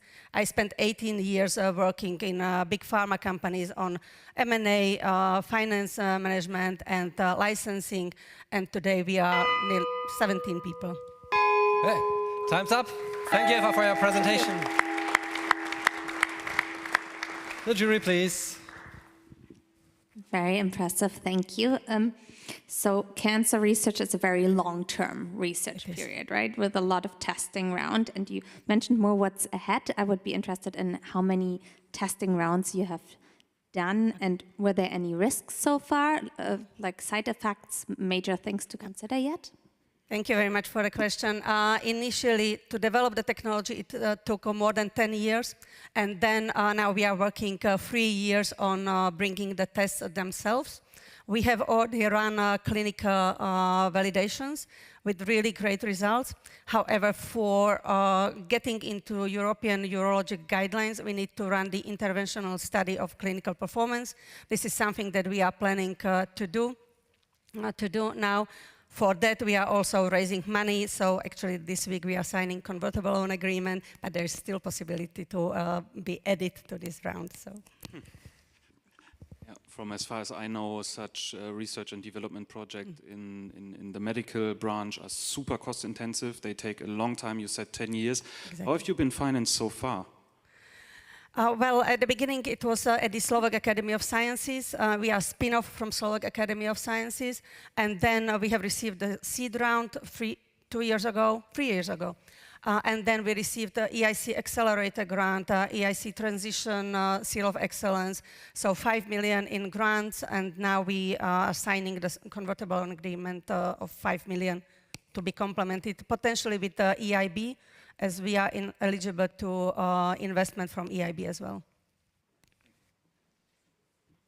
To what extent have you been informed about the bureaucratic effort and data protection hurdles in Germany? About German situation, not yet, but clearly GDPR is extremely important. Our tests, how the urologists work with them, they take the blood from the patient. We don't see any patient's data. In future, once we have the CE marked diagnostic kit, the blood will go to laboratory chains, and the GDPR in laboratory chains is already there, right? So we don't see the results. We cannot match it with the patient. That's it. You were mentioning that you were outperforming your competitors. Maybe you could elaborate a little on this. Okay. What do you need when you need an early stage cancer diagnostic test? You need a set of criteria. It must be in very early stage. We can diagnose very early stage of cancer with very high accuracy. We are outperforming competitors. You must be suitable for massive scale. What does it mean? You must be compatible with the equipment that the laboratories already have. You cannot depend on highly skilled personnel. You cannot. It must be really fast test. Time's up. This is what we meet. Thank you, Eva, for your presentation. You did a great job. Thank you. And now we are already coming to the last startup for our pitch round number 1, and the last startup from the life science vertical. And this is Kinex from Singapore. I welcome you on the stage, Philipp Hendrik Kölle-Wien, Business Development Specialist at Kinex.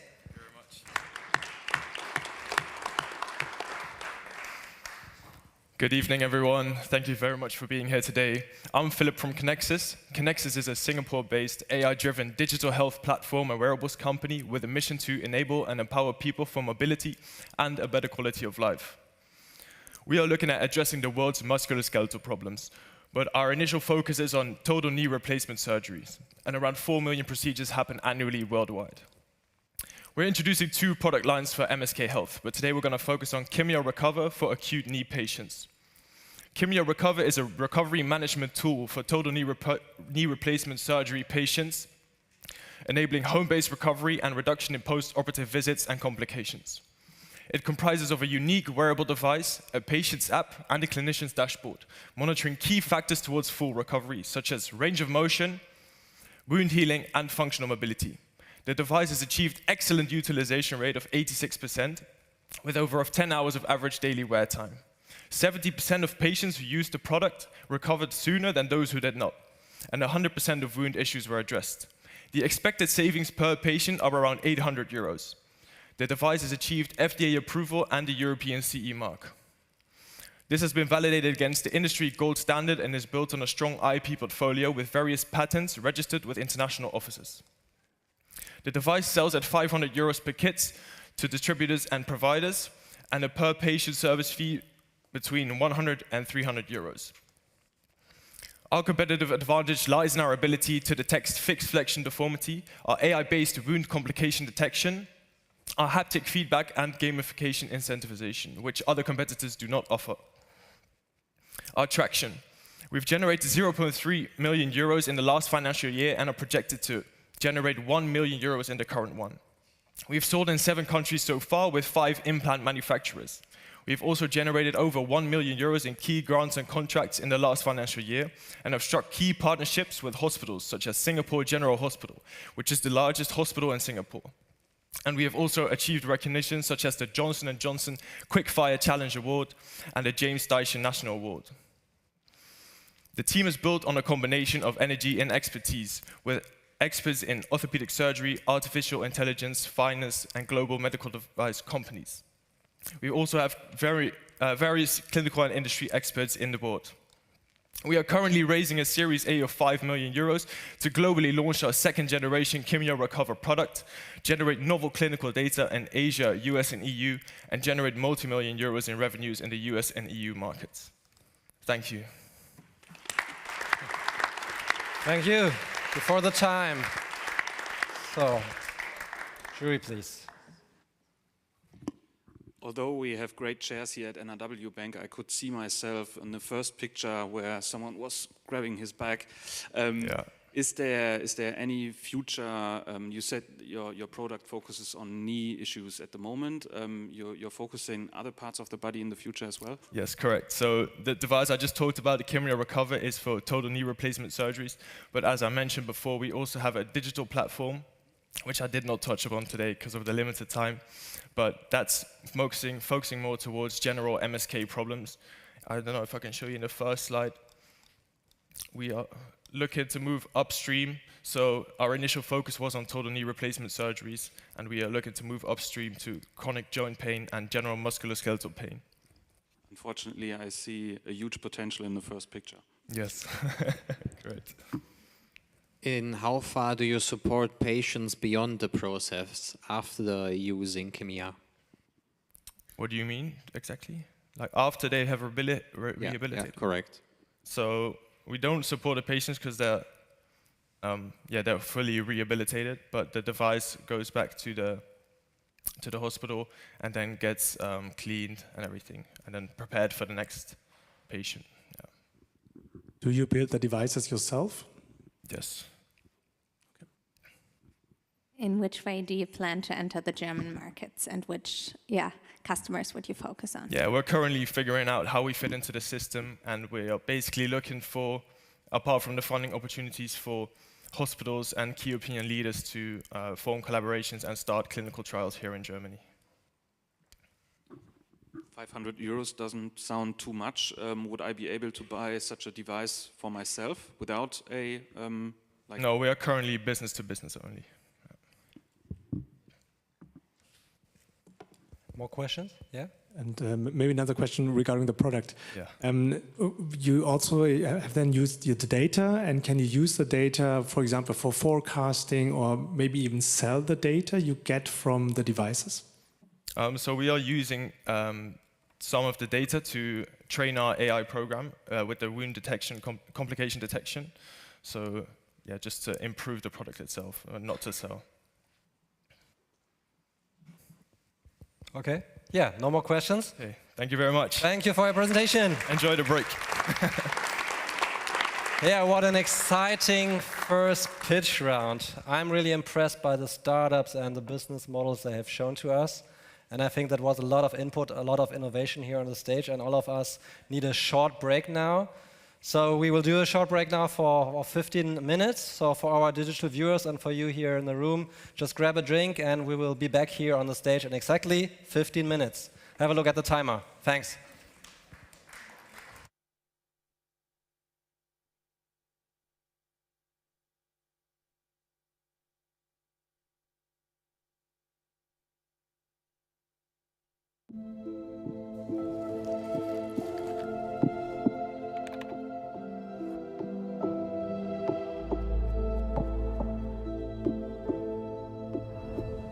And now, what? NRW, that's North Rhine-Westphalia in Germany, the first industrial region to become climate neutral in Europe, driving sustainable and innovative solutions. Digital transformation is really changing the game here. Also smart manufacturing. Robots are caring for many things, like Paul. Well, almost like Paul.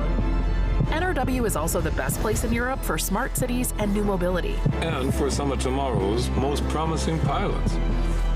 We have the densest R&D network in Europe. Innovative companies and more than 100 research institutes make tomorrow's medical technology become reality today. Little Max, he's blind, but he can read books now. It's an e-book. Oh, of course. In NRW, you find top-notch startups with an innovative spirit and some of the best institutes for cybersecurity in Europe. And also, some of the most powerful supercomputers in the world. I call her Jules. Not forgetting our outstanding talent pool of high potentials from all around the world. And with outstanding quality time. Okay, back to work. All that makes NRW Europe's heartbeat. Join the beat.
And now, what? NRW, that's North Rhine-Westphalia in Germany, the first industrial region to become climate neutral in Europe, driving sustainable and innovative solutions. Digital transformation is really changing the game here. Also smart manufacturing.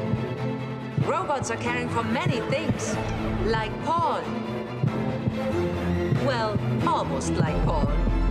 NRW is also the best place in Europe for smart cities and new mobility. And for some of tomorrow's most promising pilots. We have the densest R&D network in Europe. Innovative companies and more than 100 research institutes make tomorrow's medical technology become reality today. Little Max, he's blind, but he can read books now. It's an ebook. Oh, of course. In NRW, you find top-notch startups with an innovative spirit and some of the best institutes for cybersecurity in Europe. And also, some of the most powerful supercomputers in the world. I call her Jules. Not forgetting our outstanding talent pool of high potentials from all around the world. And with outstanding quality time. Okay, back to work. All that makes NRW Europe's heartbeat. Join the beat.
And now, what? NRW, that's North Rhine-Westphalia in Germany, the first industrial region to become climate neutral in Europe, driving sustainable and innovative solutions. Digital transformation is really changing the game here. Also smart manufacturing. Robots are caring for many things, like Paul. Well, almost like Paul. NRW is also the best place in Europe for smart cities and new mobility. And for some of tomorrow's most promising pilots. We have the densest R&D network in Europe.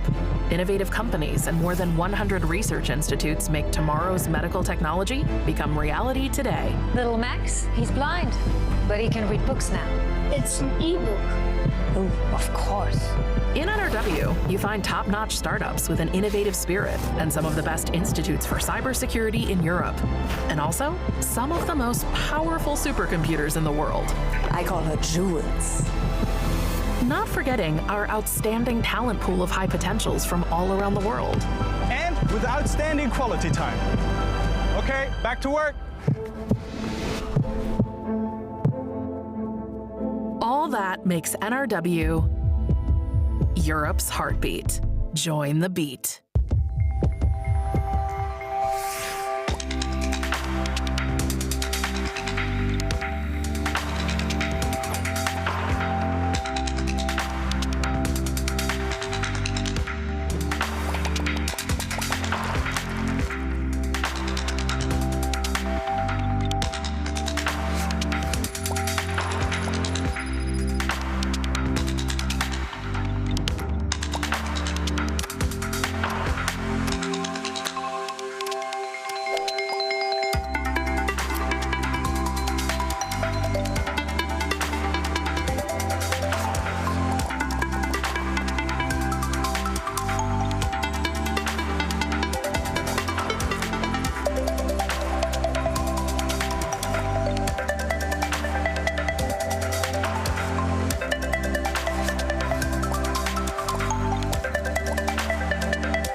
And now, what? NRW, that's North Rhine-Westphalia in Germany, the first industrial region to become climate neutral in Europe, driving sustainable and innovative solutions. Digital transformation is really changing the game here. Also smart manufacturing. Robots are caring for many things, like Paul. Well, almost like Paul. NRW is also the best place in Europe for smart cities and new mobility. And for some of tomorrow's most promising pilots. We have the densest R&D network in Europe. Innovative companies and more than 100 research institutes make tomorrow's medical technology become reality today. Little Max, he's blind, but he can read books now. It's an e-book. Oh, of course. In NRW, you find top-notch startups with an innovative spirit and some of the best institutes for cybersecurity in Europe. And also, some of the most powerful supercomputers in the world. I call her Jules. Not forgetting our outstanding talent pool of high potentials from all around the world. And with outstanding quality time. Okay, back to work. All that makes NRW Europe's heartbeat. Join the beat.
And now, what? NRW, that's North Rhine-Westphalia in Germany, the first industrial region to become climate neutral in Europe, driving sustainable and innovative solutions. Digital transformation is really changing the game here. Also smart manufacturing.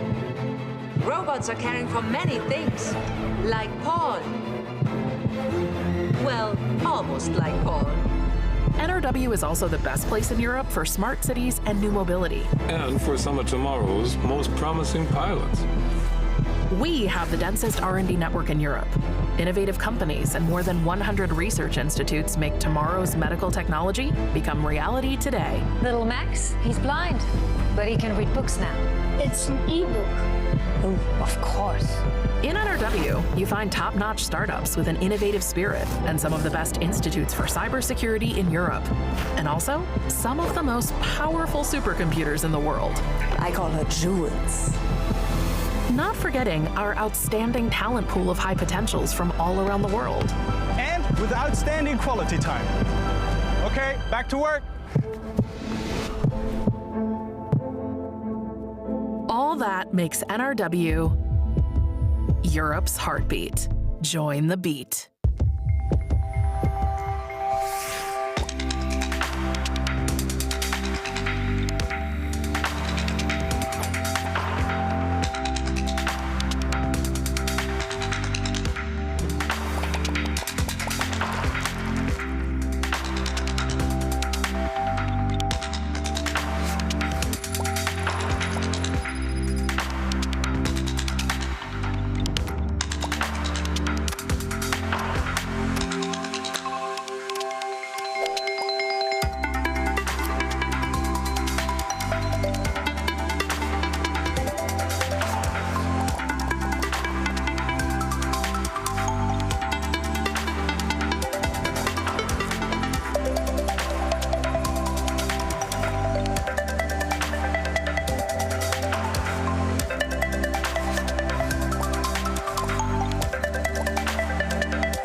please take your seat.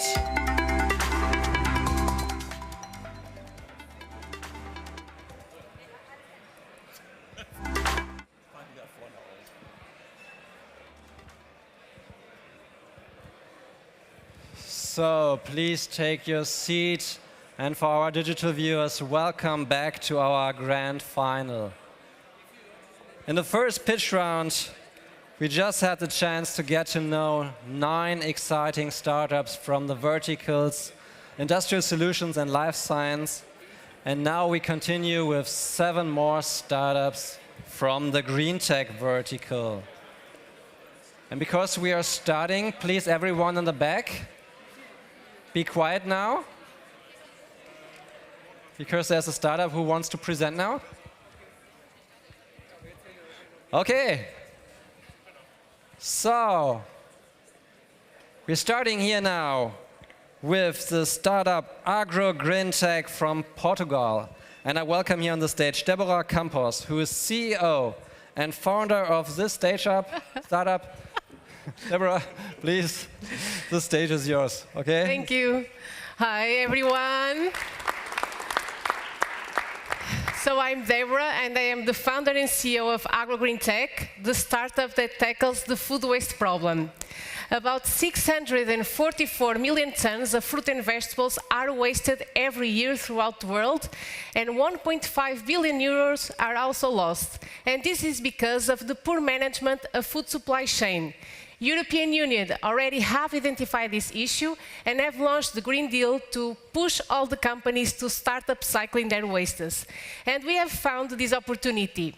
We collect the losses and side streams from the beginning of food supply chain. We work with farmers, post-harvesting and processing companies. We take them to Agro Green Tech pilot facility, where there we apply a patent technology, which enable us to transform these into new bio-based ingredients that will be used by industries on the food, nutraceutical, and cosmetic manufacturers. But how exactly are we doing this? Our solution is divided in 2 parts. The first part, it is our industrial process, which is modular and agnostic. It's modular because we can start upcycling from small amounts and grow from it. And it is agnostic because we can upcycle any kind of fruit or vegetable that we have access to. The second part, it is our patent technology that extracts enzymes and vitamins that are naturally present in the side streams. So we are producing these natural, clean label ingredients that are targeting the specialty ingredients market. And we already have received regulatory approval in Portugal, so we are ready to start commercialization. So we have developed a full range of ingredients targeting the needs of our B2B clients. From each side stream, we produce always 3 kinds of ingredients: gluten-free flours, natural additives, and extracts of enzymes and vitamins. So as I told you, we are tackling the specialty ingredients markets, and the market is evaluated at 189 billion euros, and we aim to capture 7 million in the next 5 years. Unlike our competitors, we have an agnostic and modular industrial process coupled with a patent technology that enables to implement this solution in any geographical location of the world. That's why we have a highly scalable business model. We can make the difference anywhere. We have launched our 3 products in 2021 in Portugal and Italy, tested 10 clients. We have gathered 4 letters of interest and our first happy customer, which is ETSA. So, from the sales of these ingredients, we have a gross margin of 72%. We earn 16 euros per each kilogram of ingredients, and for the next year, we will have a recurrent revenue of €500,000 euros. So we have raised 600,000 euros from the Portuguese government. We are building and finishing our pilot facility in Porto to be able of producing 2 tons of ingredients per month, and next we aim to expand to other markets. Our team is combining biotechnology, engineering, and business to take this startup further. So just to be pretty sure, we have a zero waste approach company. We are the first company upcycling 100% of food waste into 100% of clean label ingredients. Thank you. Time's up. Thank you very much for your presentation. Thank you. So, 3 minutes for the jury now. With which local companies here in North Rhine-Westphalia would you work to facilitate your business? So we have actually closed a potential partnership with Südzucker. Oh, wow.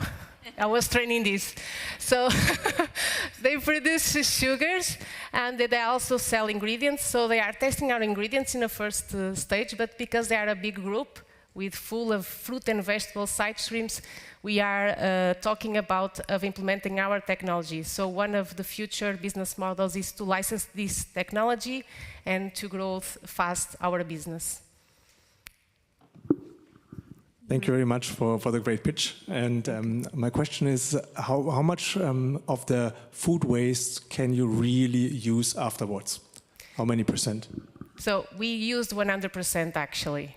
So we use fruit and vegetables, so we can use the pulps, the seeds, the leaves, the ugly fruits, the not so ugly fruits, we can use anything. And we upcycled 100%, so we don't have any more waste. Okay, but you will have to probably clean it before, right? And see and separate it from other waste. We wash it. We wash it. So we will have water, but okay, if we have dirt, we will have that kind of dirt. But in terms of the waste itself, we use everything through our process. Is there a business to collaborate with supermarkets? For example, we have Aldi and Rewe here close to us. That is a little bit more difficult because they are everywhere with small amounts, and we work with per cycle. So today we will upcycle pineapple, tomorrow it will be nectarine, but also, and that answer to the question also of you, it is that the retailers, they have different grades of the waste, and for us it's difficult to manage the quality control. That's why we work with the beginning of food supply chain. So to follow up on that, so you said you have a first customer. Mm-hmm. So what type of customer is that, and how will you expand in the market? So that customer is a Portuguese company that upcycles animal waste from retailers, and they are using one of our enzymes to produce collagenic peptides for aquaculture feed. But in the next future, the idea is for them to start producing collagen peptides for human consumption. So they do the waste collection for you, and then you get the waste from them. We don't work with animal byproducts, they do. We sell one enzyme that hydrolyzes everything. The other customers are bakery and pastry premixes. And one of the products that we can launch with the company is the first and vegan clean label mayonnaise that has been launched in a pilot scale in Portugal. Okay, I think time's up. Thank you very much, Deborah. Thank you. Bye. And now we move from Europe to Africa, and our second green tech startup here is Craft Planet from Nigeria with its CEO, Kabir. So, come to the stage, please. Where are you?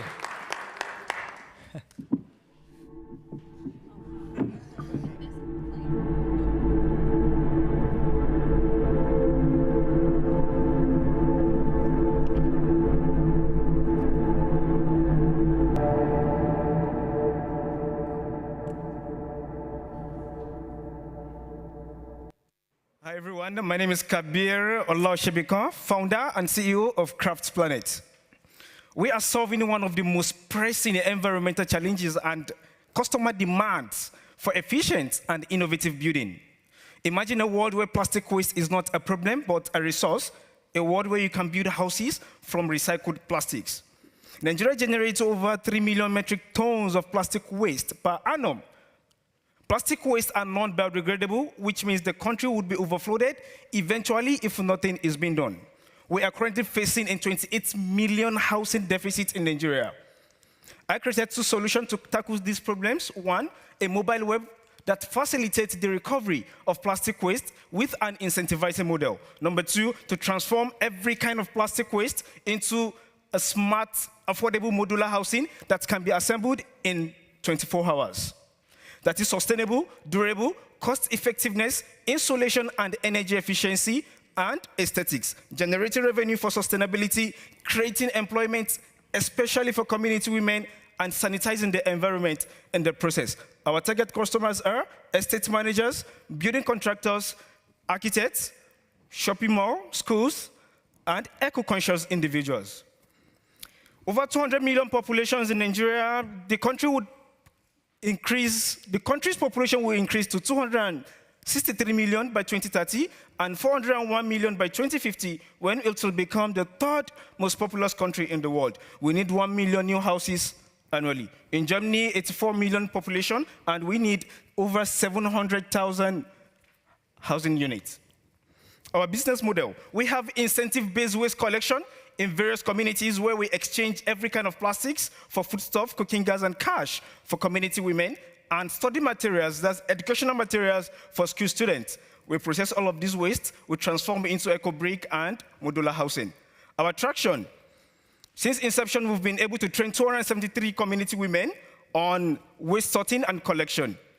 370 metric tons of plastic waste has been collected and recycled. 3,367 of the community women has been reached through Waste to Zero Hunger and No Poverty. 13,737 of the school students has been reached through Waste to Education. My team, I have passionate and energetic team from 8 to 10 years of skills and experience with diverse educational background, such as architecture, environmental science, environmental engineering, applied biology, industrial chemistry, and marketing. Join us in transforming plastic waste into modular housing. Time's Together, up. Thank you very much. A cleaner, greener, sustainable future.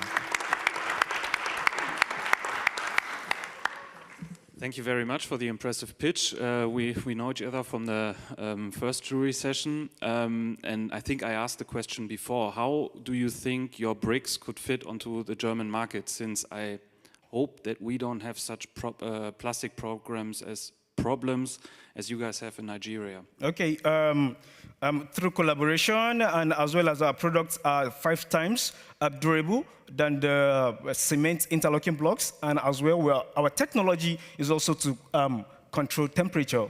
Yeah. Can you elaborate, now that you have those bricks with you, the modular housing process, like which bricks will be used and how will they be assorted all together? Okay, that's part of our technology. I have experience in, my background is architecture and environmental science. Before I head into tertiary institution, I've been into art. I construct a lot of artwork, and then over 6 years of experience now, I've been putting houses together and following my dad to construction sites. So the concept in putting, having a modular housing, the technology is a part of the Lego, a game, a Lego, how to put it together, and we've been able to demonstrate some buildings, just a little buildings, since we lack the key equipment for a start. Yeah. Can you use all types of plastic waste? Perfectly, from styrofoam to PP plastics, HDPE, LDPE, and styrofoam. Yeah. Just regarding the process, so at the moment you're not really building these, or are you building these like little houses or melting the plastic? How is the process going? How is it working? Okay, for now, since before we even launched the company, we've been able to engage so many community women in my community in terms of collection and waste sorting, because we started experiencing flood in my community when I was 6 years old. So we used to vacate the vicinity for a month or 2 during this period and take most of our valuable belongings along. So when I got to 15 years old, I started making a research on the cause of the problem, and I found out that reckless disposal of waste has led to the blockage of sewers and drainage network in various communities. So presently, we lack the key capacity, the key equipment to transform all of these waste into eco product. So the interlocks and some of the MVP we have now is a manually production. Yeah. So how now we are sustaining ourselves, the women and the business, through waste collection, sorting, processing, and selling to other plastic manufacturers. Thank you very much. Really important. Yeah. Okay, I think time's up. Only 10 more seconds, so big applause for Kabir. And now we go back to Europe, and our next startup is District Lab from France. And applause for Abdelhamid Labi, who is co-founder and commercial director at District Lab. And you are wearing our scarf, so 2 more extra points for him. Yeah. I really hope that this stream is not available in France. Les gars, excusez-moi, c'est Dominique who forced me. So, at District Lab, okay, I lost the slide, but at District Lab, we are committed to boost the sustainable thermal energy for everyone by providing a digital twin platform for district heating and network. Okay, so I have to go back, sorry, that's better. So these objectives align with the global challenges. Not a lot of people know it, but 50% of the final energy demand is for heating and cooling. So if somebody tells you, I'm taking the problem into control and don't look to the heat, there's a big problem. And this makes district heating network a pivotal solution, or let's say the pivotal solution to reach the Green Deal. But if you are an operator, you're facing lots of issues, especially you're considered as a geopolitical and social risk. For instance, if you're an operator, you can just tell this happy, freezing customer that he should wear more clothes. And this sector is also facing rapid growth and also an eco-shifting objectives. Operators in this system play the main roles and still capture the main value, but they are still using empirical and outdated engineering practices, while the current solutions are not suited for the next generation of district heating. In District Lab, we want to provide a state-of-the-art simulation tool that's coming from other high-tech industry using simulation for decades, and we want the operator to be able to track all their energy losses, to lower their temperature, and of course to be prepared for the next generation. This will make cost saving up to 20% in a design phase and more than 5% margin in a daily operation. We can give these promises because our journey started more than 10 years ago with a unique R&D program in the French research center CIA, involving the major two networks in France at Grenoble and Metz City. And last year, Roland and I co-founded the company providing this solution that is already in use in Grenoble, Metz, Geneva, Lausanne, and many other cities. Our tool uniquely describe the three domains from production, distribution to the consumer without any compromise in time calculation and user's experience, but with a strong reliability for the physics law. And finally, looking ahead our journey, who started in France and Switzerland, and the commencement in some activity in Germany with the help of Axel Bieker, who is German. And so our stabilized income is projected to be 5 million euro, making us in the top 2. And we just wait for some help. Time's up. Yeah, it's okay. We'll get some help from the jury now in the next 3 minutes. How does the French grid or regulations differ from the German ones, and how does this affect your business? How the market is different, how we see it. I will be honest, I'm here to understand your market. We have, the specialty in France is that we have a national operator. Dalkia, if you heard about them, they are part of EDF. They manage a huge number of district heating network, while in Germany, it seems like for me, it's depending on the political region and so on. So I would love to meet somebody from Hinburg, or this city, but I will see.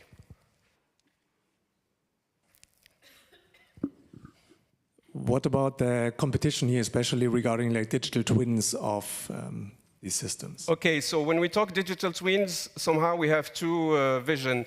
Either we talk with the buzzword data science, or we talk about a mathematical model that is validated and that we can understand. We choose this direction. And if you compare to our competitor, I would say, do you remember the old video games? These tools that are already here, competitor, I have 3 generations before us. And we started from scratch for district heating network. We didn't come from the water distribution and adapt our software. It's, you remember these old tools. The people were very smart. when they developed it, but the machine, the CPUs, was not that high. So they made some hypotheses, and we didn't have to make some hypotheses. So we don't compromise in physics law and time calculation. Tell me a little bit about the impact that your solution can bring, since everybody knows since 2022 that heating systems have a huge impact on the sustainability of our economy. Yes, so basically, as I told you in some slides, there is a huge money in district heating. The market is huge, but yeah, but besides, this is super cost effective and stuff, but besides money. Yeah, but I'm just coming to this. But what I discovered, because I come from a nuclear background, and I used to have engineering school, state-of-the-art simulation, and in district heating, it's incredible. They still use old school, and because there was no focus on them, they can sell. You know, heat is not like electricity. You need 3 minutes, even 1 hour to feel that you don't have the correct heat on your house. But now they are facing a huge, and okay, I will tell it only for you. There's a secret. We are trying to diversify and maybe, just maybe, build a training center. And I would love, I didn't have time to discuss with the minister because I'm going to see the minister in France, to organize something between Germany and France. This ecosystem needs to enhance its practice and level of competence. And we are committed to do this. And if anybody here, because we're not asking for money, we have a bootstrap. The sound is missing, but there should be a gong. So time's up for you, sorry. Thank you, guys. Big thanks, big applause, and nice scarf you're wearing. Oops. So, and we are now going on with the startup Einride from Sweden, represented by Carl Peterson, Senior Sales and Business Development Manager of Einride. So. Thank you. Can you all hear me well? Can we see the presentation? Yes, indeed. So for the next 3 minutes, I'd like us to talk about road transport. I've spent my entire career in road transport, and I've always been struck by 2 things. The first one being that today road transport is unsustainable, harmful, and inefficient. What I mean by that is that 8% of global CO2 emissions come from road transport. At the same time, I've always been struck by the lack of innovation that we see from within the sector. We have ambitious goals, we have shippers that want to decarbonize, but we don't really have the solutions we need. And this is where Einride comes in. We design and develop intelligent technologies for sustainable heavy-duty freight. What does that mean? It means that we bring our customers, shippers, on a transformation journey from diesel freight to electric freight. It starts with our software system Saga that is solely designed to efficiently operate electric freight and take into consideration all the complexities that come with electric freight, like range, battery management, temperature, topography, and the likes. We then map out where electrification is possible and bring in the other parts of the ecosystem, namely our operational partners that we help go electric as well, and the hardware, both on charging on-site and at our off-site charging parks, and the electric trucks that we source from our partners like Daimler, Scania, BYD, and others. And lastly, we also develop and deploy autonomous electric truck. This is what we bundle as freight capacity as a service and offer now for 4 years in operations to our customers with a 99.7 delivery precision. You see some of our customers here below on the slide and above our footprint. In Germany, we've now been active for 2 years with customers like Rewe, Kaufland, Electrolux, and Heineken. And Heineken is a really important example here because it's our first customer in the Rhine-Ruhr region. Why I'm saying this is because for us, the Rhine-Ruhr region is pivotal to enabling the whole transformation throughout Europe. It's the single most dense transport network, and we have heard Minister Neubauer say earlier how important it is to decarbonize here in the Rhine-Ruhr region. And that's why we're so excited to meet everyone here to discuss how we can enable this together, because it's really the ecosystem that is needed. In the next step, we can then also look at deploying autonomous electric trucks like we're already doing in the US. What you see here is 24/7 live operations at GE Appliances in the US. So you heard me saying initially that there is a lack of solution in the road freight industry, And I hope to have shown that this is no longer the case.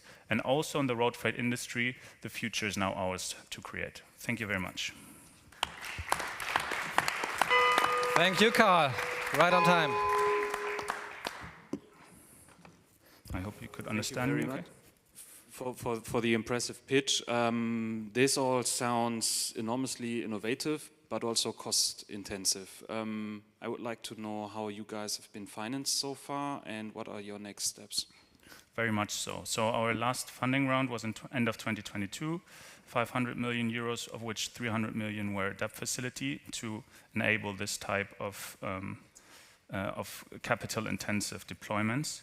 And this is really crucial also going forward. We, of course, also work with partnerships. So when it comes to off-site charging parks, we work with partners. And we are also generating significant amount of revenue. You didn't mention any revenue numbers in the information, but you mentioned some names of customers and partners. Can you elaborate a little bit on the revenues?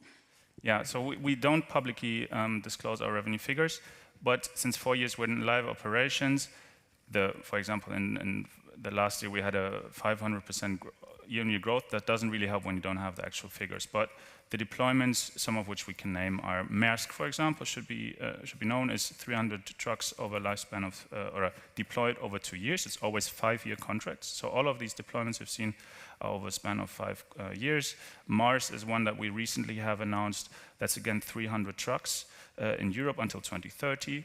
Then Heineken, we have committed to decarbonize 25% of their supply chain in Europe, and these are very significant numbers, and these are initial smaller deployments that grow significantly over time. So we will see a lot more of that in the coming years, and also specifically in Germany. What are the different revenue streams of your business model? It's solely the freight capacity as a service. So it's a monthly fee that the shippers pay for us to electrically ship their goods. This is over 5 years of contract period, committed volume that they commit to us. So it's a very different setup than now common in the logistics industry. Therefore, it also needs a lot of convincing. As you've seen, it's a complex solution that we offer. And in turn, we need this type of commitment from them because, as you mentioned, it's a lot of investment that we take on. We deploy all the hardware that is needed. And maybe could you tell us a little about the founders, about the team, where they come from? Yeah, that's a great idea. So our founder comes actually from Volvo, was leading the manufacturing there and was not happy with the level of innovation that was going on. To be honest, the OEMs have not really done their part of the job, the traditional OEMs, to enhance this type of transformation. And that's why he said we need to make this type of transformation happen. Initially, we had to refurbish trucks because there was no electric trucks 4 years ago on the market. So that is our founder. Since then, we have experienced leaders joined. So our general manager was former COO from DHL Freight. We have the former CTO of Volvo now, of Volvo Cars, now is our CTO as well. Time's up. Big applause for Karl from Einride. Thank you. And the next startup here on the stage is HydroArt from the United Arab Emirates with its CEO and founder, Richard Pate. Come to the stage. Hello, ladies and gentlemen. My name is Richard Pate, CEO and founder of HydroArt, based in Abu Dhabi. This is my younger son, Ben. Ben used to think, being born and raised in the UAE, he used to think that food just magically appeared on supermarket shelves. But now he watches it grow in our home just long enough till he's ready to eat it. My team has been working consistently together over the last 3 years with a single purpose to address a major global issue. We have already heard what a problem the world has with food waste. 1/3 of all food produced globally is lost or wasted each year. That's a horrible statistic. It's getting worse. I want to do something about it. I'm sure you want to do something about it. Millions of people around the world want to do something about it, but right now they lack the ability to participate. Our company, HydroArt, is addressing this by enabling people to be able to grow low-maintenance, chemical-free food at home all year round through our simple-to-operate hydroponic vertical garden device, the Hydro Art Pod. Think of it like an espresso machine in your home up on the wall, except instead of coffee, it grows plants that you can eat. We've created an entire ecosystem here. One of the things that separates this from competitors we'll get to later on. So you have the growing device itself, you have the software which does the magic and controls all the functions for you, and you have drop-in seed pods and pre-dosed plant food pods. So that it really is super easy because it's designed to fit into your life. This is not about becoming a gardener and starting a new hobby. This is about being able to eat healthier, live more sustainably, and help children understand the benefits and how easy it can be to grow food at home. In fact, with our very first version of the prototype, young Ben, at the age of 4, said, "Daddy, can I have a snack from the project?" I said, "Yeah, sure." He goes and pulls off a leaf of kale and starts chomping on it. This is a 4-year-old treating kale as though it is the tastiest snack he's ever had. So it's a real breakthrough moment for education for kids. Competitor products are small and not convenient enough for the user. We are different because our product is automated enough and large enough to fulfill all the demands. The business model is we sell the device, and then on subscription, customers purchase the consumables. We already have traction across multiple regions. We're in a large and growing market. Our go-to-market is distribution, e-commerce partnerships, more on that later. We can grow rapidly. Thank you very much for your time. Thank you, Richard. In my opinion, you were a little short on your distribution channels. Maybe you could explain that. Yes, absolutely. So it's a B2C product, right? B2C with B2B opportunities as well. So in B2C, we're talking about direct-to-consumer e-commerce through our own website, where we can grow and scale very, very rapidly. There's also B2B2C opportunities through retailers, and this is our kind of strategic retailer partners. And then on the B2B side, we have a lot of opportunities. We have LOIs and purchase orders with schools, for example, who want to put one of these in every classroom because it reinforces everything about the whole STEM curriculum, sustainability, nutrition, wellness, and so on.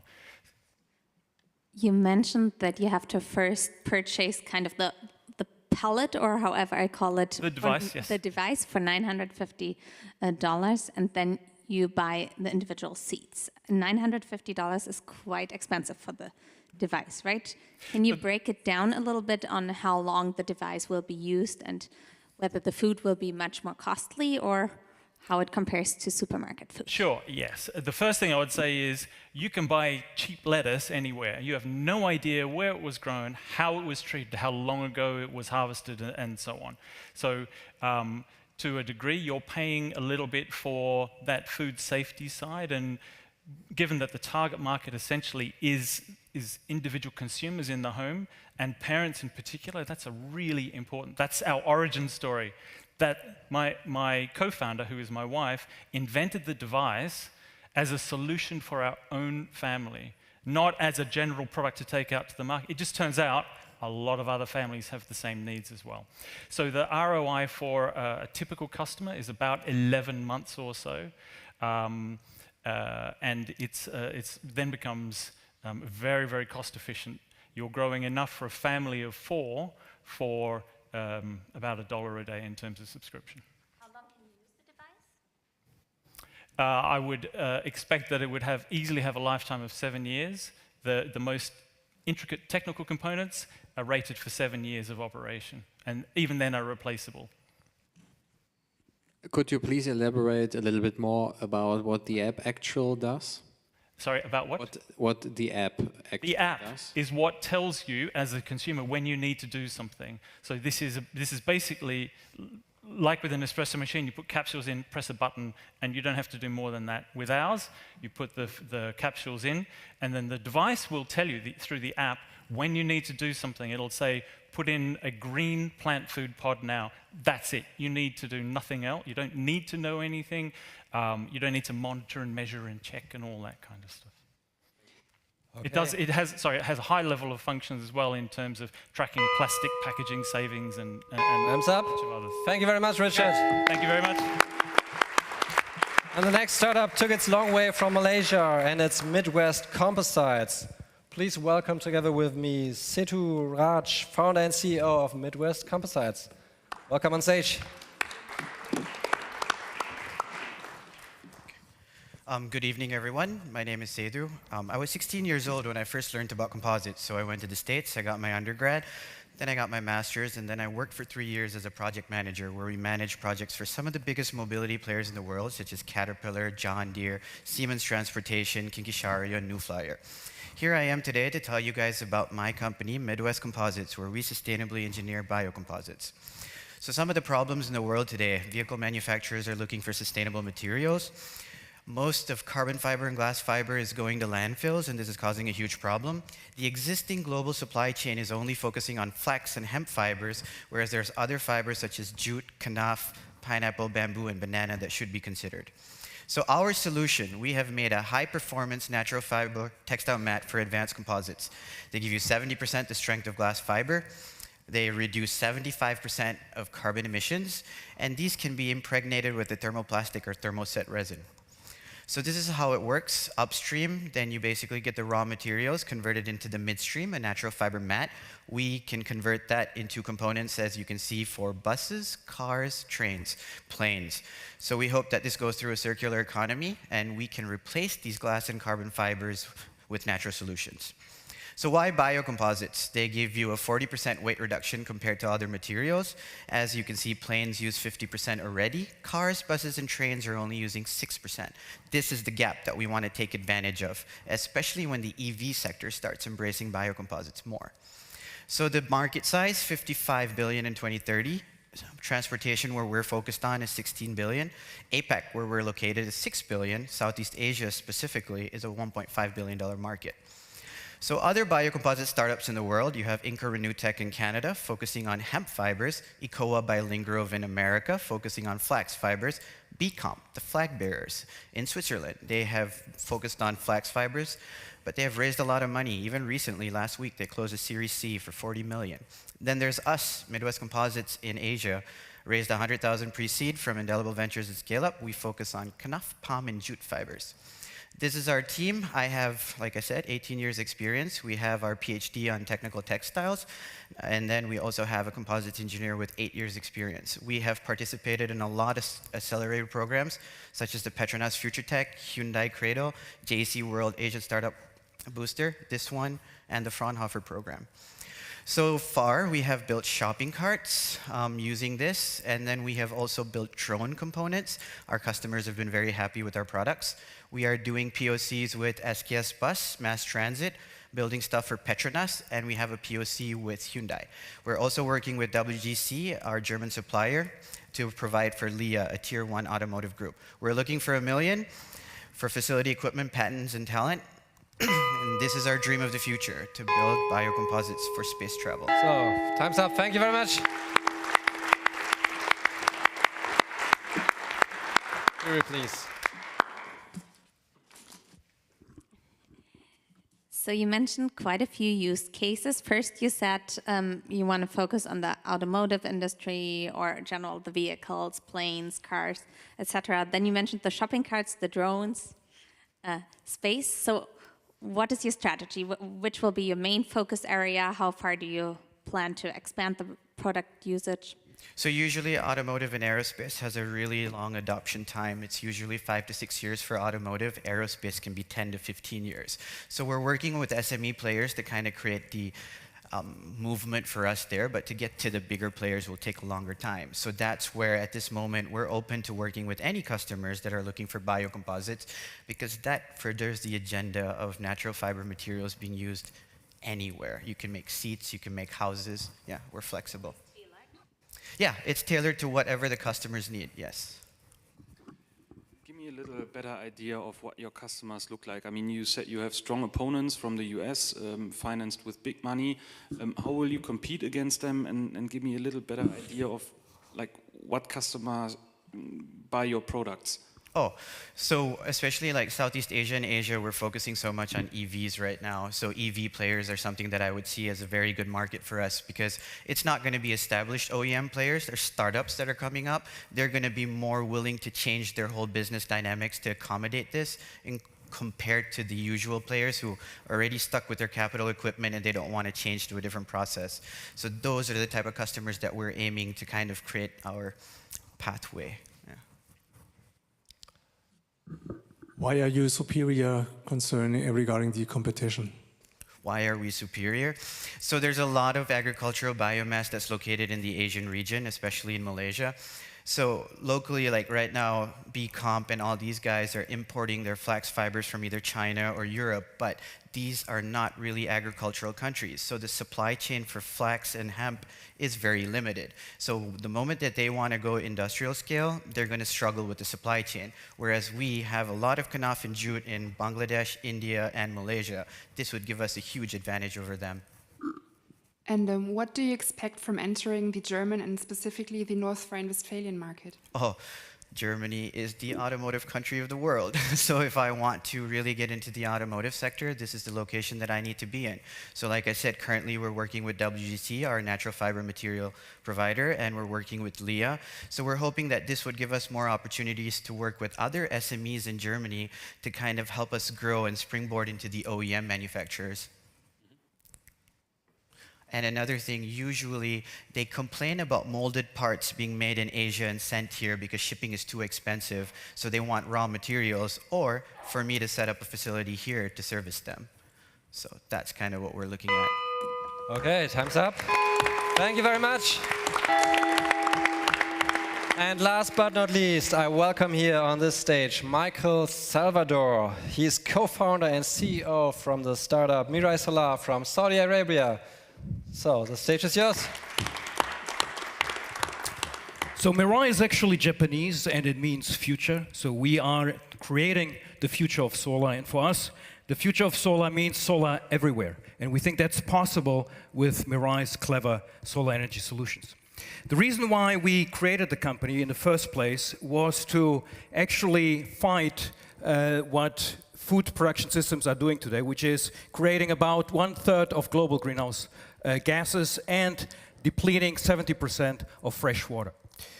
We and many others believe that the future of food production is in greenhouses. Greenhouses are extremely efficient at growing food because you can save up to 90% of water compared to open land farming.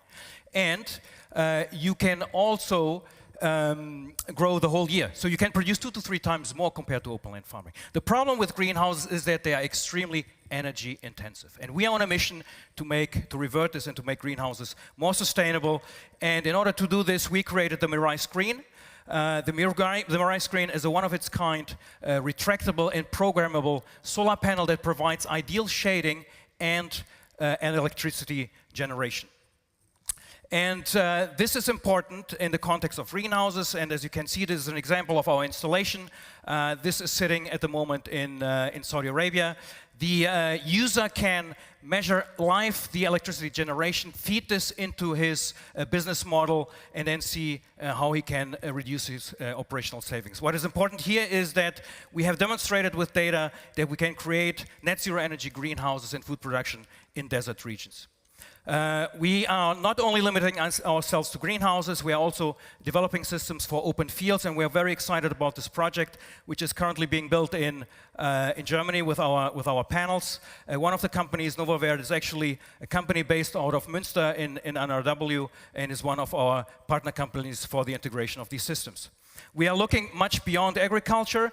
Our target and mission is really to enable energy savings and sustainability targets for our customers in markets like agriculture, I was saying, building integration, vehicles, and mobility as well. We estimated that our total available market is around $5 billion for greenhouses alone. This market is growing quite rapidly due to the need for water savings, but also for the need of food security. Our business model is quite simple. We are manufacturers of these systems, so we design these systems, we do the integration with the customer, and we then sell these systems to the end users. The end users are usually, at the moment, either agricultural companies or controlled environment agricultural companies as well. As I was saying, future markets go into building integration, solar shades, and other systems. We believe we have an unrivaled competitive advantage, mostly because of many reasons. Thanks a lot. Time's already up. Thank you very much. Last time for our jury today. Tell me a little more about these reasons. Sorry? Tell me a little more about Oh, yes, excellent. Thanks very much for the opportunity. So this is obviously a system that has the benefits of a solar panel, so electricity generation, but it has the functionality of a shading unit. So, for example, these panels are permeable to air, which is something you cannot generate with a conventional panel, for example. Or they are very light diffusing, which is something you also don't have from a conventional panel. And they have this dynamic behavior. You can open and close them on demand. You can not only generate electricity, but for the farmer, it's very important that you can tune the light availability for the plants, which with something like a conventional panel you cannot do nowadays. No more questions? No, of course, there are more questions. My question is regarding also German companies, for example, as competitors, also in the solar market. Where do you see yourself here in Germany with your partner company, for example? So our partner company is really important and interesting for us because these guys are shading people, so they understand how to integrate shade, and they were very interested in enhancing their shade with photovoltaic capability. So we bring in we are solar guys, they are greenhouse and shading guys, so there's a very important synergy here.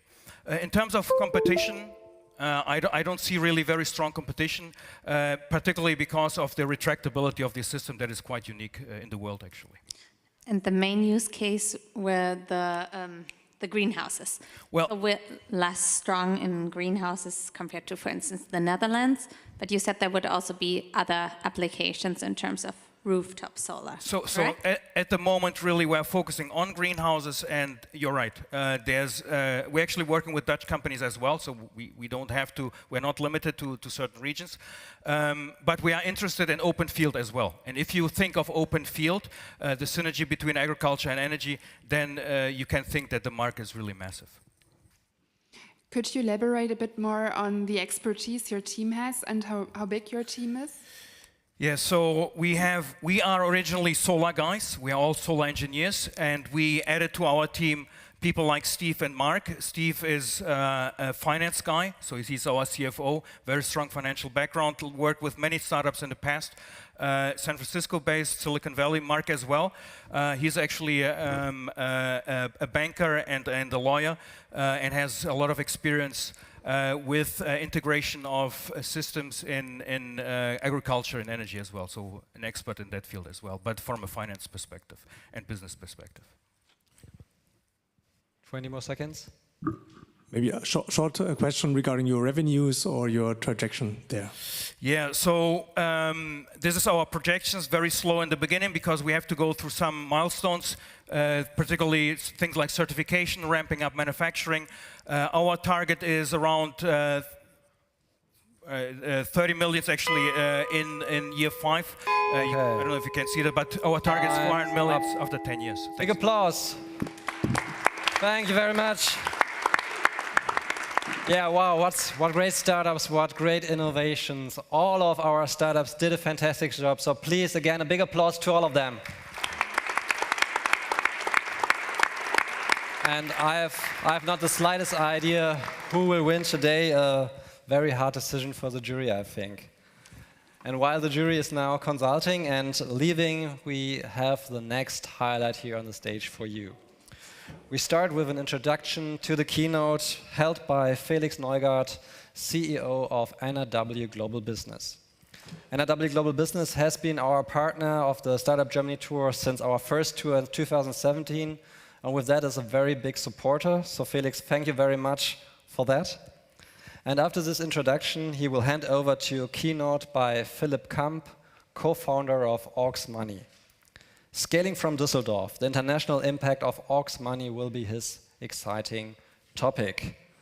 So big thanks to both of you for being here with us today. And Felix, you're going to start, so the stage is yours.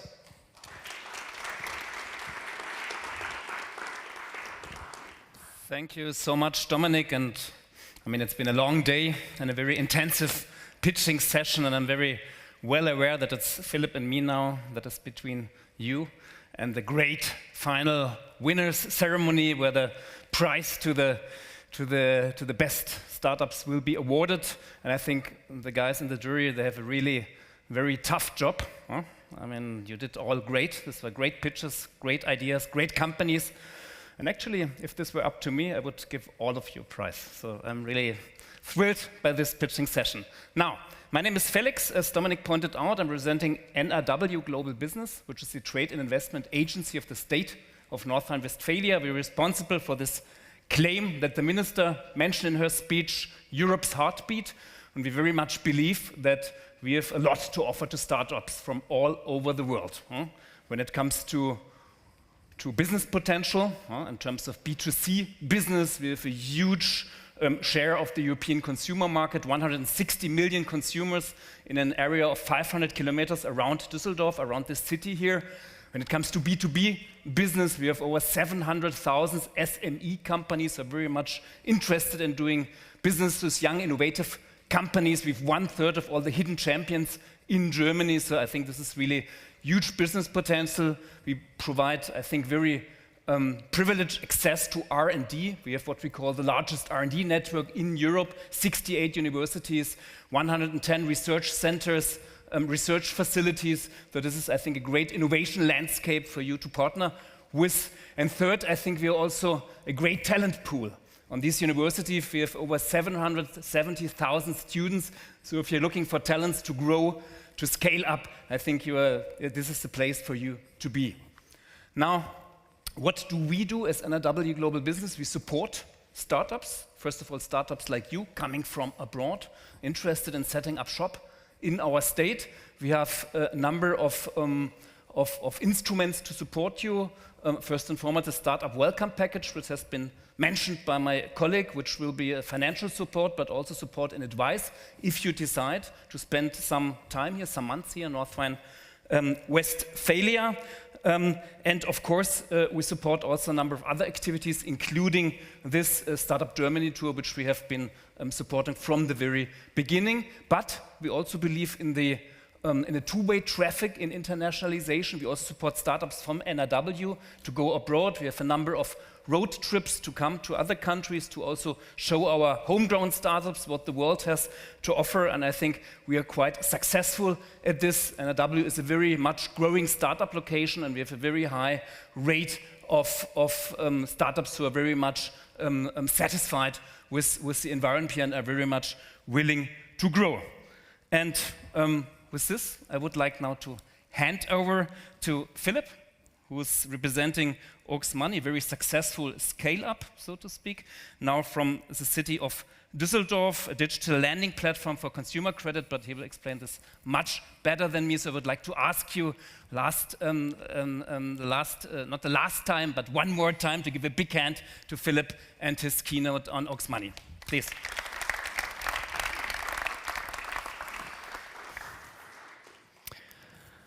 Thank you, Felix. Thank you for for inviting me. I'm honored to be here with you today.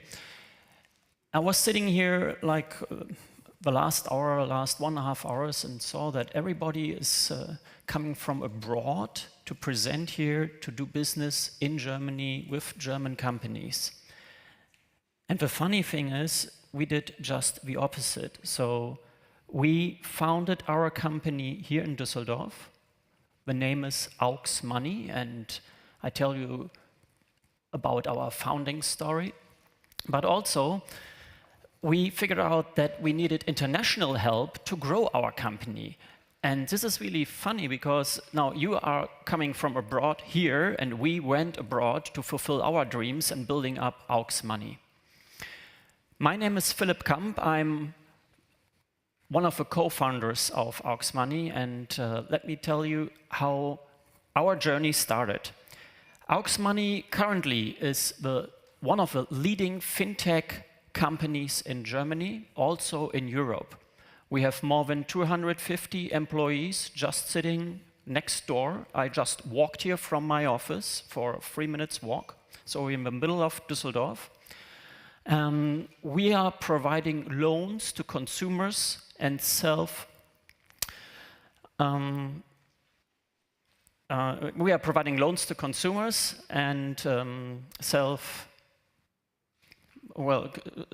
entrepreneurs, and with a range from 1,000 to 50,000 euro. How did we come up with the idea? Because we are no bank, and none of us is a banker, which makes it even more special that we are going to the consumer loan business. So the idea was born when I myself, it was around 2007, did not get a loan for my self-employed business from the Deutsche Bank here in Dusseldorf. I was asking for a loan, like many of you did, probably looking for financing their business, and they ask for a lot of papers, you know that. They are checking the papers. They take a long time. It was like 6 weeks until they refused me asking for 20,000 euros. And so I thought, if they refuse me, there must be something going wrong. Because I thought that I'm able to pay back a loan, so why don't they see me the same? And I went to a friend of mine and he said, well, the reason is very easy. It's a machine answering your request. It's not a human being anymore. The banks act different today than it was in the former days. So I said, so if the banks act different, why don't we open up a platform where people who give the money to the banks to get an interest also make the decision who the bank gives the loan to, because actually it's their money on risk, and if they get the whole interest and not just a small portion, we have a P2P, person-to-person connection in the financial industry, and this could be a revolution because it helps the people to really get what they need, and on the other side, to get all the interest, and we cut out the middleman, which is the bank. Very complex topic, especially in Germany, because we have a very established banking market and especially a very established consumer loan market. More to my surprise was that in 2007, when we are looking for how do we do that and I figured out that there was a company in Berlin ready to do exactly my idea, and with a 5 million funding. Said, okay, I mean, you understand, if you're really depressed and really fighting for your idea and then you get a news like that, it's all over. I mean, you can stop right there or you can fight. And I said, when will they start? What's going on there? And it figured out it was a top VC, hired a top public relation company, and they will start in 7 days. So we said, okay, we have to find a name within 7 days. We all know how it works. You look up all the domains which are available. And we have to program a website within 7 days so we can show something. Because we don't want to be last, we want to be at least at the same date on the market and launch our business. We made it. We found a name, Aux Money. Aux comes from auxilium, Latin, means help, and money stands for money. So we help with money. And the funny thing is that we made it. We formed the company, we put the name there, we had a nice website, and everything was great, but of course nobody knew us. And here was the brilliant idea. While we others had 5 million to push their public relation, we came up with the idea of why don't we tell in our press release that we are doing a similar business like the company Smava from Berlin, who meanwhile, by the way, are still in business, but did a pivot to a price comparison site. and are sending all their traffic to Aux Money to fulfill the loans. So funny ending. But the nice thing was that everybody who was looking up their company with all their public relations found also us, and the website skyrocketed, and with no money, no funding, and we were in business. Works out great because a couple of weeks later, a strange bank, SWK Bank, called us. We never heard about that before, never. And they said, the only thing you need is a banking partner because you have no banking abilities and what you're doing is not legal, but therefore we are here to provide you with banking facilities. And if you are our partner, we can scale even wider. So we made a contract, and now still SWK Bank is paying out all our loans, but we take all the underwriting process and all the risks and figure out who to give loan to and who not. Once we were there, we thought we need financing. And again, you all need financing, and let me tell you a little bit of what happened to us. Meanwhile, we have more than 300 million in financing, so we know what we're talking about. But it was very difficult in the beginning. I mean, there was this one company doing exactly the same we did in Berlin with 5 million in funding. So what do you think? You go to other venture companies in Germany and tell them, hey, we do just the same, and we are very good, and we have a bank as a partner, and da-da-da-da-da. And everybody said in Germany, we will not mess with one of ourselves, with a venture capital company who's already deeply invested in the leading player. And additionally, we do not mess with the German banking market. For sure not. This is the strongest industry you have, with the most political power you have in Germany. And for sure not, we will kick against their legs and tease them, so we won't finance you. So what do? And here's a big hint from me. Don't look close, look international. Because what we in Germany have is a fantastic market. We are the biggest market in Europe with a perfect infrastructure and a perfect, well-trained consumer who is willing to buy and to pay. So very good market. So we figured out that maybe one of the US venture capitalists are interested in financing us. And we called the ones which are like the top 3, 4. Like if you type in US venture capitalist and you think like, okay, the top 5 is here, so we called them. One of them was Union Square Ventures, who just invested in Twitter and in Skype and in Facebook. So we called them and said, we have a nice idea. We want to disrupt the German banking market, which is the biggest banking market in Europe, and you can be part of it.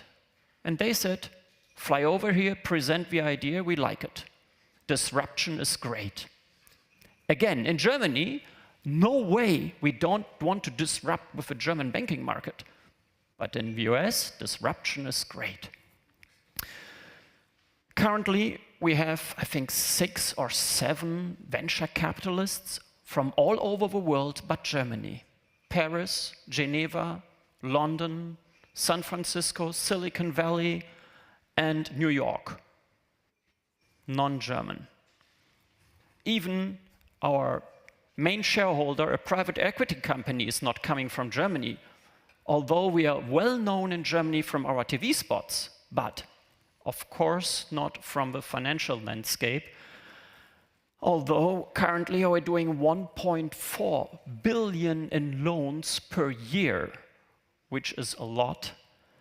1.4 billion, not million, billion in loans per year. And so we have a market share and are taking care of the self-employed people in Germany, of all the young entrepreneurs who want to get a loan, and all the people left out from the German banking system. So once we had the money, we have to grow. And that's not easy too, because you need human resources. And Felix just pointed out, here in Dusseldorf, you have human resources at your fingertips, and we really used it. Again, we have international venture capitalists. Once every 3 to 4 months, they flew in to Dusseldorf. And this was quite a thing, because of course they had other investments in Germany, but they all have been in Berlin. So the first thing we were asked is to move from Dusseldorf to Berlin, because it's more convenient for our venture capitalists, once they fly to Berlin, to have all appointments in Berlin at once. None of them wanted to travel by train or again by airplane to Dusseldorf, so this was a big problem. We were asked so many times to move our business away from North Rhine-Westphalia to Berlin, you cannot imagine. Everyone, each venture capitalist. We always said no, because we liked Dusseldorf more than Berlin. Actually, it was a really big advantage for us to stay here. The average duration of a Berlin IT guy within a company, 2 years, at least within the last years. 2 years, and they change their position. 2 years, and you have to look for a new IT guy. 2 years, and the guy is asking for more money. Really stress. In Dusseldorf, it's different. We have 10th year anniversary. We have 15-year anniversary. Currently, we are 17 years old. So the people like to stay with you much longer than they do in Berlin. So a big point for us to stay here and not go somewhere else. But still, we saw that while we were growing, we needed more money to give to our consumers, to our loans, to our self-employed people. We did this because persons, private people, invested in our loans. This was not really easy to scale, so we asked international investors, institutional investors like insurance companies and banks and so on. And again, we started asking Germans. None of them wanted to invest. So we went abroad again, and 1.5 billion euros came from a Dutch bank to invest into the German consumer loan market in our loans. 1.5 billion. And then the British people came, London banks, the Paris people came, French banks. So all of them currently are investing in the German consumer loans, but the Germans. So it's really strange if you think that all of you try to find their luck in Germany. We always found our luck abroad, using the German infrastructure and consumer market as our asset. Because the people from abroad love the German stability much more than their own, and therefore it makes a lot of sense to sell what we have here in Germany to the international audience.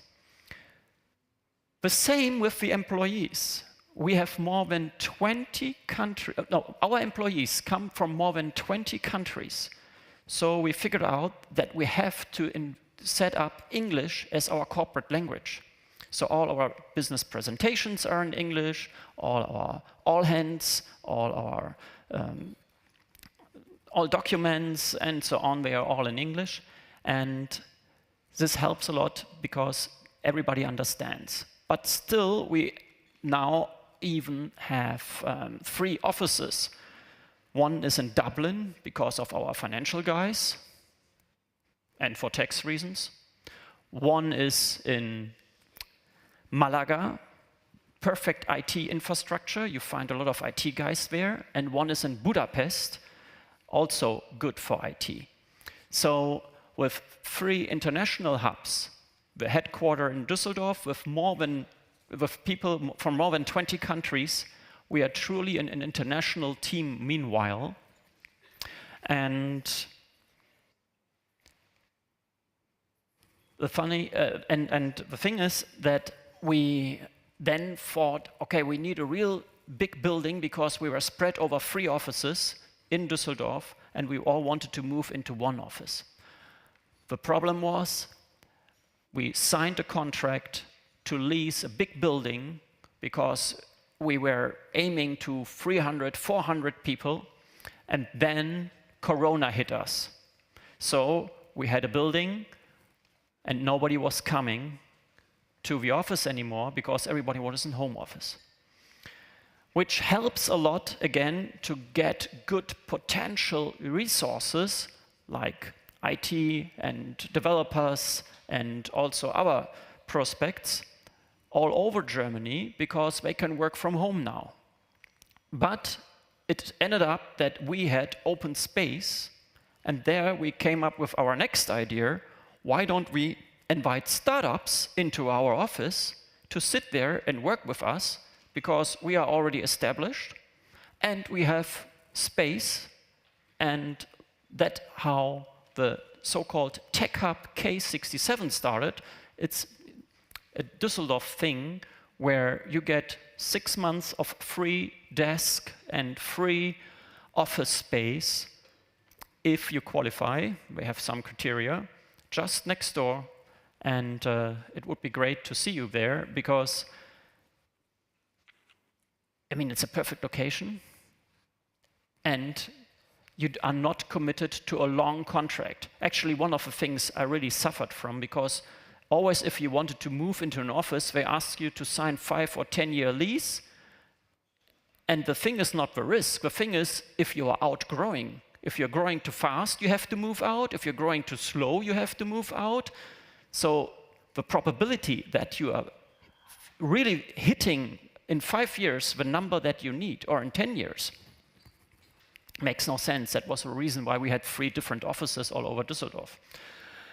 So think about taking a look at the K67, just remember that, K67 and Tech Hub, and figure out our office. It would be a pleasure to see you there again and give you some help, because we are having something like a mentoring program from all our Aux Money senior guys helping younger startups to develop in Düsseldorf and surrounding area. Yep, the current situation is that we are still growing. We are growing actually by also buying companies which fit to our market. And we did an acquisition of a Dutch company, again, not German, very funny. And this Dutch company is doing 250 million in loans per year currently, and we are still growing this company, and therefore still growing also our numbers. So to make long words short, it's a pleasure to see you all looking for Germany. But if you're sitting here in Germany, you're looking abroad and you find a lot of possibilities also outside Germany. But I think the best thing is the perfect infrastructure, and take all the help which is given to you, because it's free and we really like to have you here. And yeah, that's it for me. Thank you very much. Yeah, thank you, Philip. I'm standing here over here, so I'm playing jury right now. So what about your team? No. The problem is that we're still waiting for the jury. So is there anything else you want to tell us now you had no time for, or are there any questions from our audience? Because yeah, they're all perfect. That's perfect to bridge the time. So it's microphone number 7. Wake up, or can I sit? Hello, my name is Gloria. Hello, Gloria. Nice to meet you.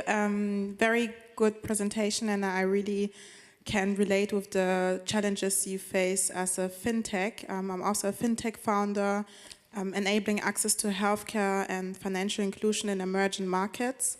And my first question is, how did you manage the challenges with the licensing at the beginning, especially as an early stage, where you're able to receive a license right after you started your idea, and how did you handle the feedback from outside, because I can tell from my experience, especially when you begin, first things first, do you have a license? And if you still like follow up with your vision and looking further to, you know, market proof your and validate your business model, people around you will start gossiping and so on. So how did you manage this tension between proving the market and making sure you can receive the licensing at the same time?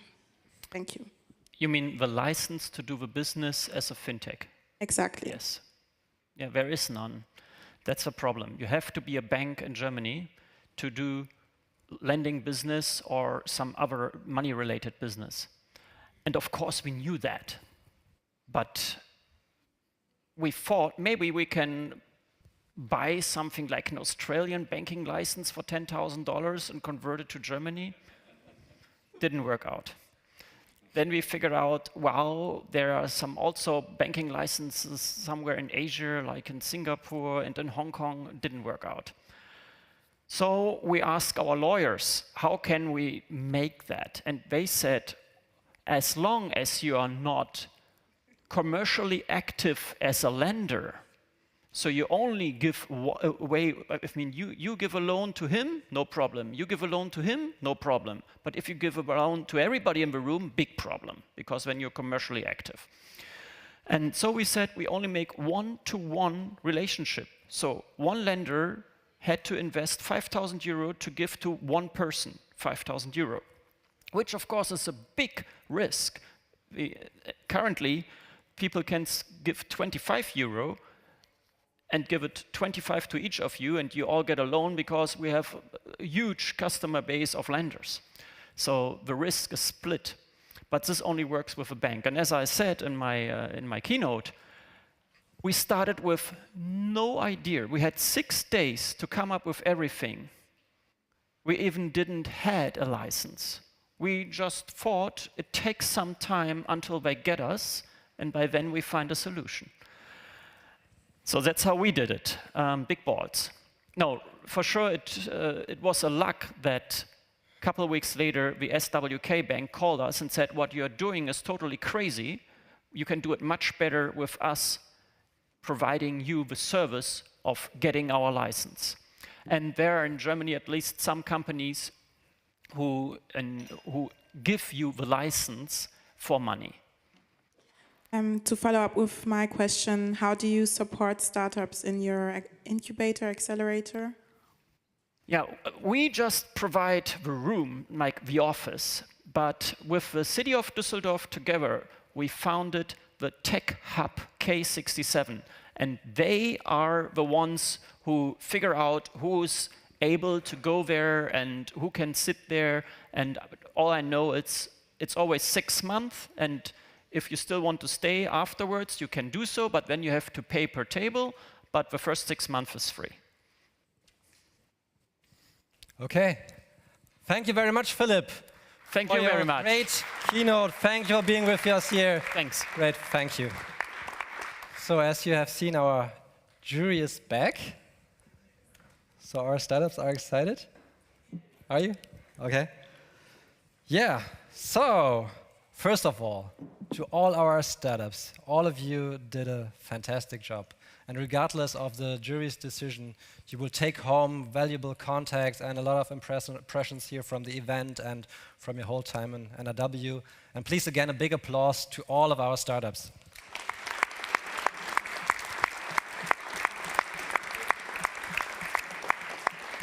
And now we don't want to keep you in the dark any longer, and I will hand over now to Mr. Stölting from the NRW Bank, and he will announce the winner of the NRW Bank Special Prize. Thank you very much, Mr. Stute. Oh, das noch nicht zeigen. So let me just organize myself here. Yeah, first of all, we have witnessed an exciting pitch with 16 really strong ideas. It was not an easy job for the jury to choose the winner of the special prize from among the many promising entries. But it's a great pleasure for me to stand here and pay tribute to a company that has been committed to sustainability. That's because of the price also important, and the core idea of a circular economy from the very beginning. Let me start with key facts about NRW's agriculture sector. Fruit growers in North Rhine-Westphalia produce a wide variety of tree and soft fruit crops on around 5,200 hectares. The most important tree fruit in terms of this area is the apple. Unfortunately, this also generates a lot of waste. But these traditional and established businesses are looking for innovative ways to reduce waste and make their business model future-proof. The startup winning the special prize tonight can support them with its challenge. As the promotional bank for North Rhine-Westphalia are also supporting this transformation process into a more circular economy. We do this in addition to our financing programs, for instance, by sponsoring relevant startup initiatives like Food Hub NRW and accelerator programs for startups on an environmental impact like Circular Valley. Both networks might be interesting partners for the winning team. Now I have the honor of presenting this €3,000 prize to the startup team and congratulate you warmly, Agrintech from Portugal. Wow, congratulations.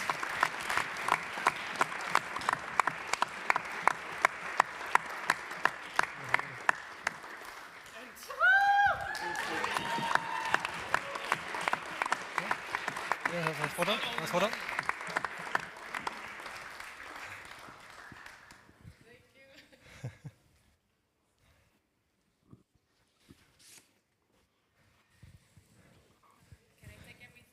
Yeah, you can take everything home.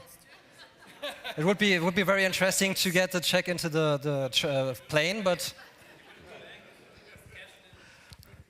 great start. Okay, the third place. Yeah, please again, big applause.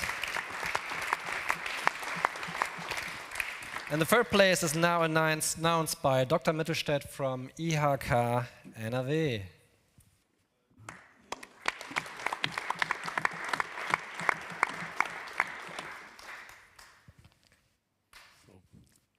I hope it works. It's interesting when you look at so many ideas and so many interesting representatives here to show us a lot of interesting things, but we got only 3 prizes. But one of them, of these prizes, I can give it now to a company is working in a very, very important thing of medicines and analytics. And the third prize is going to glucognostics. Come on. Congratulations, Glucognostic Eva.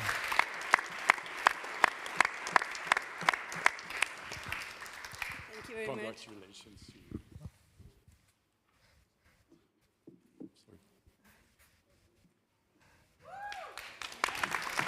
Great. So, and the second place is now announced by Felix Neugart from NRW Global Business.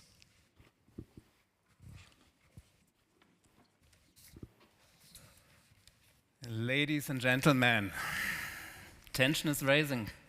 And I already said that all of you would have deserved the prize, but of course our great jury had to make a choice.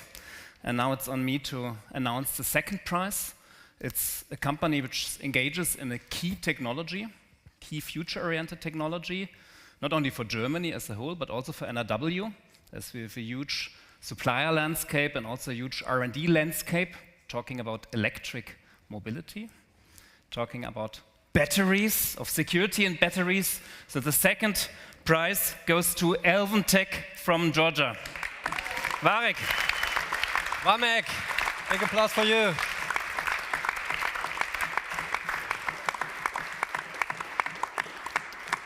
This is your prize, yes. Thank you. You deserve it, please. Yeah, picture.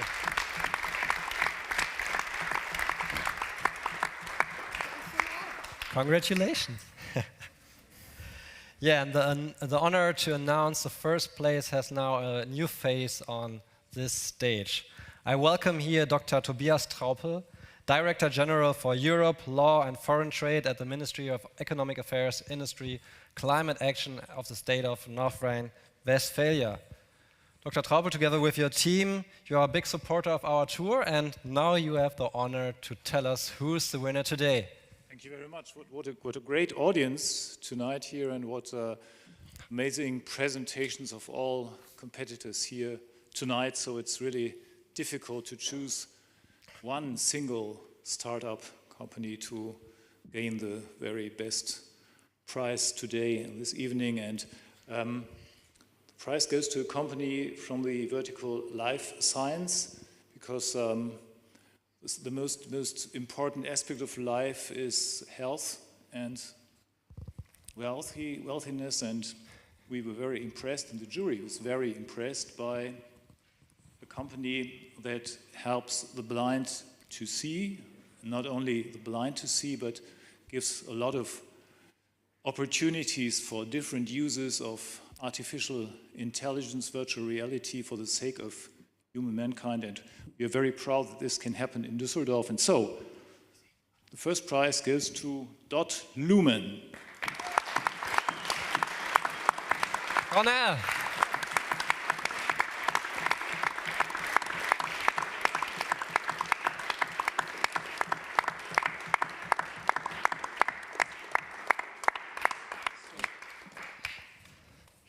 Congratulations. Thank you.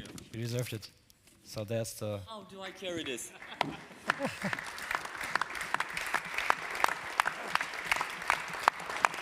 Great job, great job.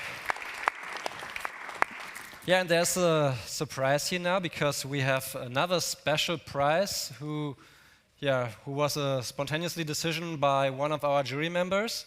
I have not any more information, but you will give us more information now. Perfect. Yes, we have another special prize. Actually, it was not planned at all, but we were moved by a presentation of one of the startups. All of you were great, but one in particular, I think, solved a big problem in the vertical of green tech, actually. A startup which is in the waste recycling, not industry, maybe starting, but having also a great societal impact, bringing women to jobs. And therefore, we want to give a special prize to Kabir of Craft Planet. And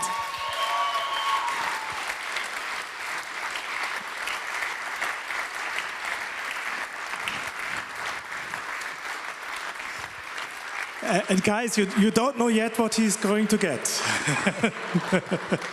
He has the biggest fan base. Kabir, you will get free working in our accelerator program at XTech for the next 3.5 months, and I will personally try to mentor you for the next months to come. You're amazing. Congratulations. Yeah, great, what a surprise. And with these great emotions, our grand final ends for today. Again, Lumen, Alvin Technologies, Glyconostic, AgroGreenTech, and Craft Planet, you did a fantastic job. All of you deserved the prizes. Really great.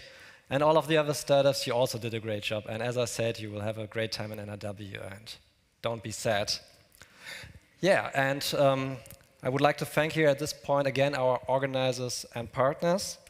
Without you, this event would not have been possible. And my personal thanks to my colleagues Simone, and especially to Benedict, where is he, who's much more than just an intern.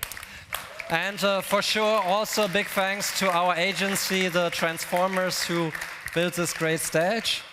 And yeah, for our viewers on the screens, the digital program of Startup Germany tour is over now, the live stream is over now. And for our guests here at the NRW Bank, we will have now a great evening together with food, drinks, and we need 1 or 2 minutes, maybe 5 minutes to rearrange everything and then grab a drink. Have a nice evening. Goodbye.